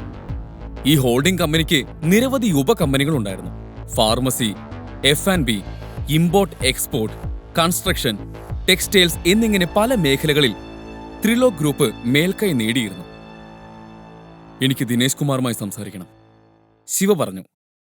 ഉടൻ മറുഭാഗത്തു നിന്ന് ഒരു ചോദ്യം വന്നു. നിങ്ങളുടെ പേരെന്താണ് സാർ? ശിവ മഹേശ്വരി. ഫോൺ എടുത്ത ആ 50 വയസ്സുകാരൻ ഒരു കിതപ്പോടെ വിളിച്ചു. ശിവയുടെ പേര് കേട്ട് തന്റെ കാൽ ചുവട്ടിൽ നിന്ന് മണ്ണൊലിച്ചു പോയതുപോലെ ദിനേശ് കുമാറിന് തോന്നി. അയാളുടെ നെറ്റിയിൽ വിയർപ്പ് തിളങ്ങി. അപ്പോൾ പതുങ്ങിയ ശബ്ദത്തിൽ ശിവ പറഞ്ഞു, ദിനേശ് ജി, എനിക്കൊരു സഹായം വേണമായിരുന്നു. കിതച്ചുകൊണ്ട് തന്നെ ഫോണിന്റെ മറുഭാഗത്ത് നിന്ന് ശബ്ദം വന്നു. അതിനെന്താ സാർ, നിങ്ങൾക്ക് എന്ത് കാര്യം വേണമെങ്കിലും എന്നോട് ആവശ്യപ്പെടാലോ. പക്ഷെ സാർ, ഇത്രയും കാലം നിങ്ങൾ എവിടെയായിരുന്നു എന്ന ദിനേശിന്റെ ചോദ്യത്തിന് ശിവ മറുപടി പറഞ്ഞില്ല. അവന്റെ ശബ്ദത്തിൽ മാറ്റം വന്നു. ഗൗരവം നിറഞ്ഞ സ്വരത്തിൽ ചോദിച്ചു, 12 വർഷം മുമ്പ് തൃശൂർ തേക്കിൻകാട് മൈതാനത്ത് കിഡ്നാപ്പിംഗ് കേസിൽ ഉൾപ്പെട്ട ആ പെൺകുട്ടി ആരായിരുന്നു എന്ന് കണ്ടെത്താൻ നിങ്ങൾക്ക് എന്നെ സഹായിക്കാൻ കഴിയും? അത് ദേവരാജ് കുടുംബത്തിലെ നന്ദിനി ദേവരാജ് ആയിരുന്നോ, അതോ മറ്റേതെങ്കിലും പെൺകുട്ടിയോ? അവന്റെ ചോദ്യം കേട്ട് ദിനേശ് ചോദിച്ചു, പക്ഷേ സാർ, 12 വർഷം മുമ്പ് നടന്ന സംഭവത്തെക്കുറിച്ച് അധികം വിവരങ്ങൾ അറിയാൻ പറ്റുമെന്ന് തോന്നുന്നില്ല. എന്തായാലും ഞാൻ അന്വേഷിക്കാം. അല്ല, നിങ്ങൾക്ക് എങ്ങനെയാണ് നന്ദിനി ദേവരാജിനെ പരിചയം? അത് ഞാൻ അറിയുന്നതിൽ എന്തെങ്കിലും വിരോധമുണ്ടോ? യാതൊരു മടിയും കൂടാതെ ശിവ മറുപടി പറഞ്ഞു. ഞാൻ നാളെ അവളെ ഡിവോഴ്സ് ചെയ്യാൻ പോവുകയാണ്. അത് പറഞ്ഞപ്പോൾ ആ നേരം അത്രയും കുനിഞ്ഞു പോയിരുന്ന ശിവയുടെ തോളുകൾ ഉയർന്നു. ശിവയുടെ വാക്കുകളിൽ ആത്മവിശ്വാസം പ്രകടമായിരുന്നു. അവൻ പറഞ്ഞു, എന്റെ പഴയ ജീവിതത്തിലേക്ക് ഞാൻ തിരികെ വരാൻ പോവുകയാണ്. പിന്നെ യെസ്, ശിവ മഹേശ്വരി തിരിച്ചു വന്നെന്ന് എല്ലാവരോടും പറഞ്ഞിട്ട്. ഇത് കേട്ട് ദിനേശ് അമ്പരന്നു പോയി. കോൾ കട്ടായ ഉടൻ ദിനേശ് ഒരു ദീർഘനിശ്വാസം എടുത്തു. അയാളുടെ സന്തോഷം ഇരട്ടിച്ചു. അയാൾ ഉടനെ തന്നെ ഫോൺ എടുത്ത് തന്റെ സെക്രട്ടറിയെ വിളിച്ചു. കമ്പനിയിലെ എല്ലാ ഡയറക്ടർമാരെയും അറിയിക്കൂ, നമ്മളൊരു ബോർഡ് മീറ്റിംഗ് നടത്താൻ പോവുകയാണ്. നമ്മുടെ ബോസ് തിരിച്ചു വന്നെന്ന് അവരോട് പറയണം. ഉടൻ തന്നെ സെക്രട്ടറി തന്റെ ജോലി ആരംഭിച്ചു. America, Australia, Europe, south Asia എന്നിവിടങ്ങളിലെ എല്ലാ കമ്പനി ഡയറക്ടർമാരെയും അയാൾ ഫോൺ ചെയ്തു. ത്രിലോക് ഗ്രൂപ്പിന്റെ ഉടമയും കമ്പനിയുടെ ചെയർമാനുമായ ശിവ മഹേശ്വരി തിരിച്ചു വന്നു എന്ന കാര്യം അയാൾ എല്ലാവരെയും അറിയിച്ചു. മറുവശത്ത് കോൾ കട്ട് ചെയ്ത് ശിവ മനസ്സിൽ ചിന്തിക്കാൻ തുടങ്ങി. നന്ദിനി, ഞാൻ നിന്നെ ഒരു രാജ്ഞിയെ പോലെ നോക്കുമായിരുന്നു. അതിന് നീ എനിക്ക് പറയാനുള്ളത് കേൾക്കാൻ തയ്യാറായാൽ മാത്രം മതിയായിരുന്നു. മഹാദേവനെ ആണയിട്ട് ഞാൻ പറയുകയാണ്, എന്താണ് നഷ്ടപ്പെട്ടതെന്ന് നിനക്ക് ഇപ്പോഴും മനസ്സിലായിട്ടില്ല. കളി ഇപ്പോൾ തുടങ്ങിയിട്ടേ ഉള്ളൂ. ഇനി എന്താണ് സംഭവിക്കുന്നതെന്ന് നമുക്ക് കാണാം. ഈ സമയം ലോകത്തിന്റെ എല്ലാ കോണുകളിലുമുള്ള ത്രിലോക് ഗ്രൂപ്പിലെ ആളുകൾക്ക് മെസ്സേജുകൾ വന്നു തുടങ്ങി. ത്രിലോക് ഗ്രൂപ്പിൽ നിന്നുള്ള സന്ദേശമാണിത്. ശിവ മഹേശ്വരി തിരിച്ചു വന്നിരിക്കുന്നു. മെസ്സേജ് കണ്ടവരെല്ലാം വാക്കുകൾക്ക് അതീതമായ ആവേശത്തോടെ തുള്ളിച്ചാടി. ഒരു കാര്യം വ്യക്തമായിരുന്നു, ശിവ എല്ലാവർക്കും പ്രിയപ്പെട്ടവനായിരുന്നു. ആ സമയത്ത് ദിനേശിന്റെ മുറിയിലേക്ക് അയാളുടെ സെക്രട്ടറി അനുവാദമില്ലാതെ കടന്നു വന്നു. സെക്രട്ടറിയെ കണ്ടപ്പോൾ ദിനേശ് ദേഷ്യപ്പെട്ടു. ഞാൻ തിരക്കിലാണെന്ന് നിനക്ക് കാണാൻ വയ്യേ? മുട്ടിയിട്ട് വേണം അകത്തേക്ക് വരാൻ. നിനക്ക് തോന്നുമ്പോൾ കയറി വരാനുള്ള സ്ഥലമാണത്. ദിനേശിനെ ദേഷ്യം കണ്ട് സെക്രട്ടറി ഭയന്നു. സാർ, ഇത് ദേവരാജ് ഫാമിലിയിൽ നിന്നുള്ള ക്ഷണക്കത്താണ്. ഞാൻ അക്കാര്യം പറയാൻ വേണ്ടിയാണ് വന്നത്. സാരമില്ല, ഞാൻ പിന്നെ വരാം. ദേവരാജ് കുടുംബത്തിന്റെ പേര് കേട്ടതും ദിനേശിന്റെ കാതുകൾ കൂർത്തു. നീ എന്താ പറഞ്ഞത്? ദേവരാജ് ഫാമിലി എന്നോ? അയാൾ പെട്ടെന്ന് ചോദിച്ചു. സെക്രട്ടറി ഒരു നിമിഷം ഞെട്ടിപ്പോയി. അതെ സാർ, നന്ദിനി ദേവരാജിന്റെ പിറന്നാളിന്റെ ക്ഷണക്കത്താണ്. പക്ഷേ സാറിന് താല്പര്യമില്ലല്ലോ. സാറ് പങ്കെടുക്കില്ലെന്ന് ഞാൻ അവരെ അറിയിച്ചേക്കാം. ഇത് കേട്ടപ്പോൾ ദിനേശ് കസേരയിൽ നിന്ന് എഴുന്നേറ്റു. ഏയ്, അത് വേണ്ട. ഒരു കാര്യം ചെയ്യ്, നമ്മൾ പിറന്നാളിന് വരുമെന്ന് മറുപടി കൊടുക്ക്. നന്ദിനിക്ക് വേണ്ടി ഒരു ഗംഭീരമായ സമ്മാനവും തയ്യാറാക്ക്. ദിനേശിന്റെ ക്യാബിൻ വിട്ട് പുറത്തേക്ക് പോകുന്ന നേരത്ത് സെക്രട്ടറി ദിനേശിനോട് ചോദിച്ചു. സാർ, ശിവ സാറ് ശരിക്കും തിരിച്ചു വന്നോ? അതെ, വന്നു. ഇത് കേട്ട് സെക്രട്ടറി ഞെട്ടിപ്പോയി. അയാൾ ശിവയെ ഒരിക്കലും കണ്ടിട്ടില്ലായിരുന്നു. പക്ഷേ ശിവയെക്കുറിച്ച് ഒരുപാട് കഥകൾ കേട്ടിരുന്നു. ശിവയെ കാണാൻ തനിക്കും അവസരം കിട്ടുമല്ലോ എന്നോർത്ത് അയാൾ മനസ്സിൽ സന്തോഷിച്ചു. നീ എന്താ എന്റെ മുഖത്തേക്ക് എന്നെ നോക്കി നിൽക്കുന്നത്? നിനക്കിവിടെ ജോലിയൊന്നുമില്ലേ? ഓ, നിന്റെ പണിയെടുക്ക്. ദിനേശ് സെക്രട്ടറിയെ വഴക്കു പറഞ്ഞു. അയാൾ ഒന്നും പറയാതെ അവിടെ നിന്ന് പോയി. ഈ തിരക്കിനിടയിൽ കിരൺ അകത്തേക്ക് വന്നു. എന്തെവിടെ? ഓഫീസിലെന്താ ഇന്നിത്ര ബഹളം? നന്ദിനിക്ക് റിയൂണിയൻ പാർട്ടിയിൽ കൂടെ കിടക്കാൻ ഓഫർ നൽകിയ അതേ ചെറുപ്പക്കാരനായിരുന്നു കിരൺ. കിരണിന്റെ അമ്മാവനായിരുന്നു ദിനേശ്. എന്നാൽ ഇക്കാര്യം ശിവയ്ക്ക് അറിയില്ലായിരുന്നു. കിരണിന്റെ തലയിലെ മുറിവ് കണ്ടപ്പോൾ ദിനേശ് അവനോട് ചോദിച്ചു. ഇതെന്താ നിന്റെ തല മുറിഞ്ഞിരിക്കുന്നത്? എന്തുപറ്റി?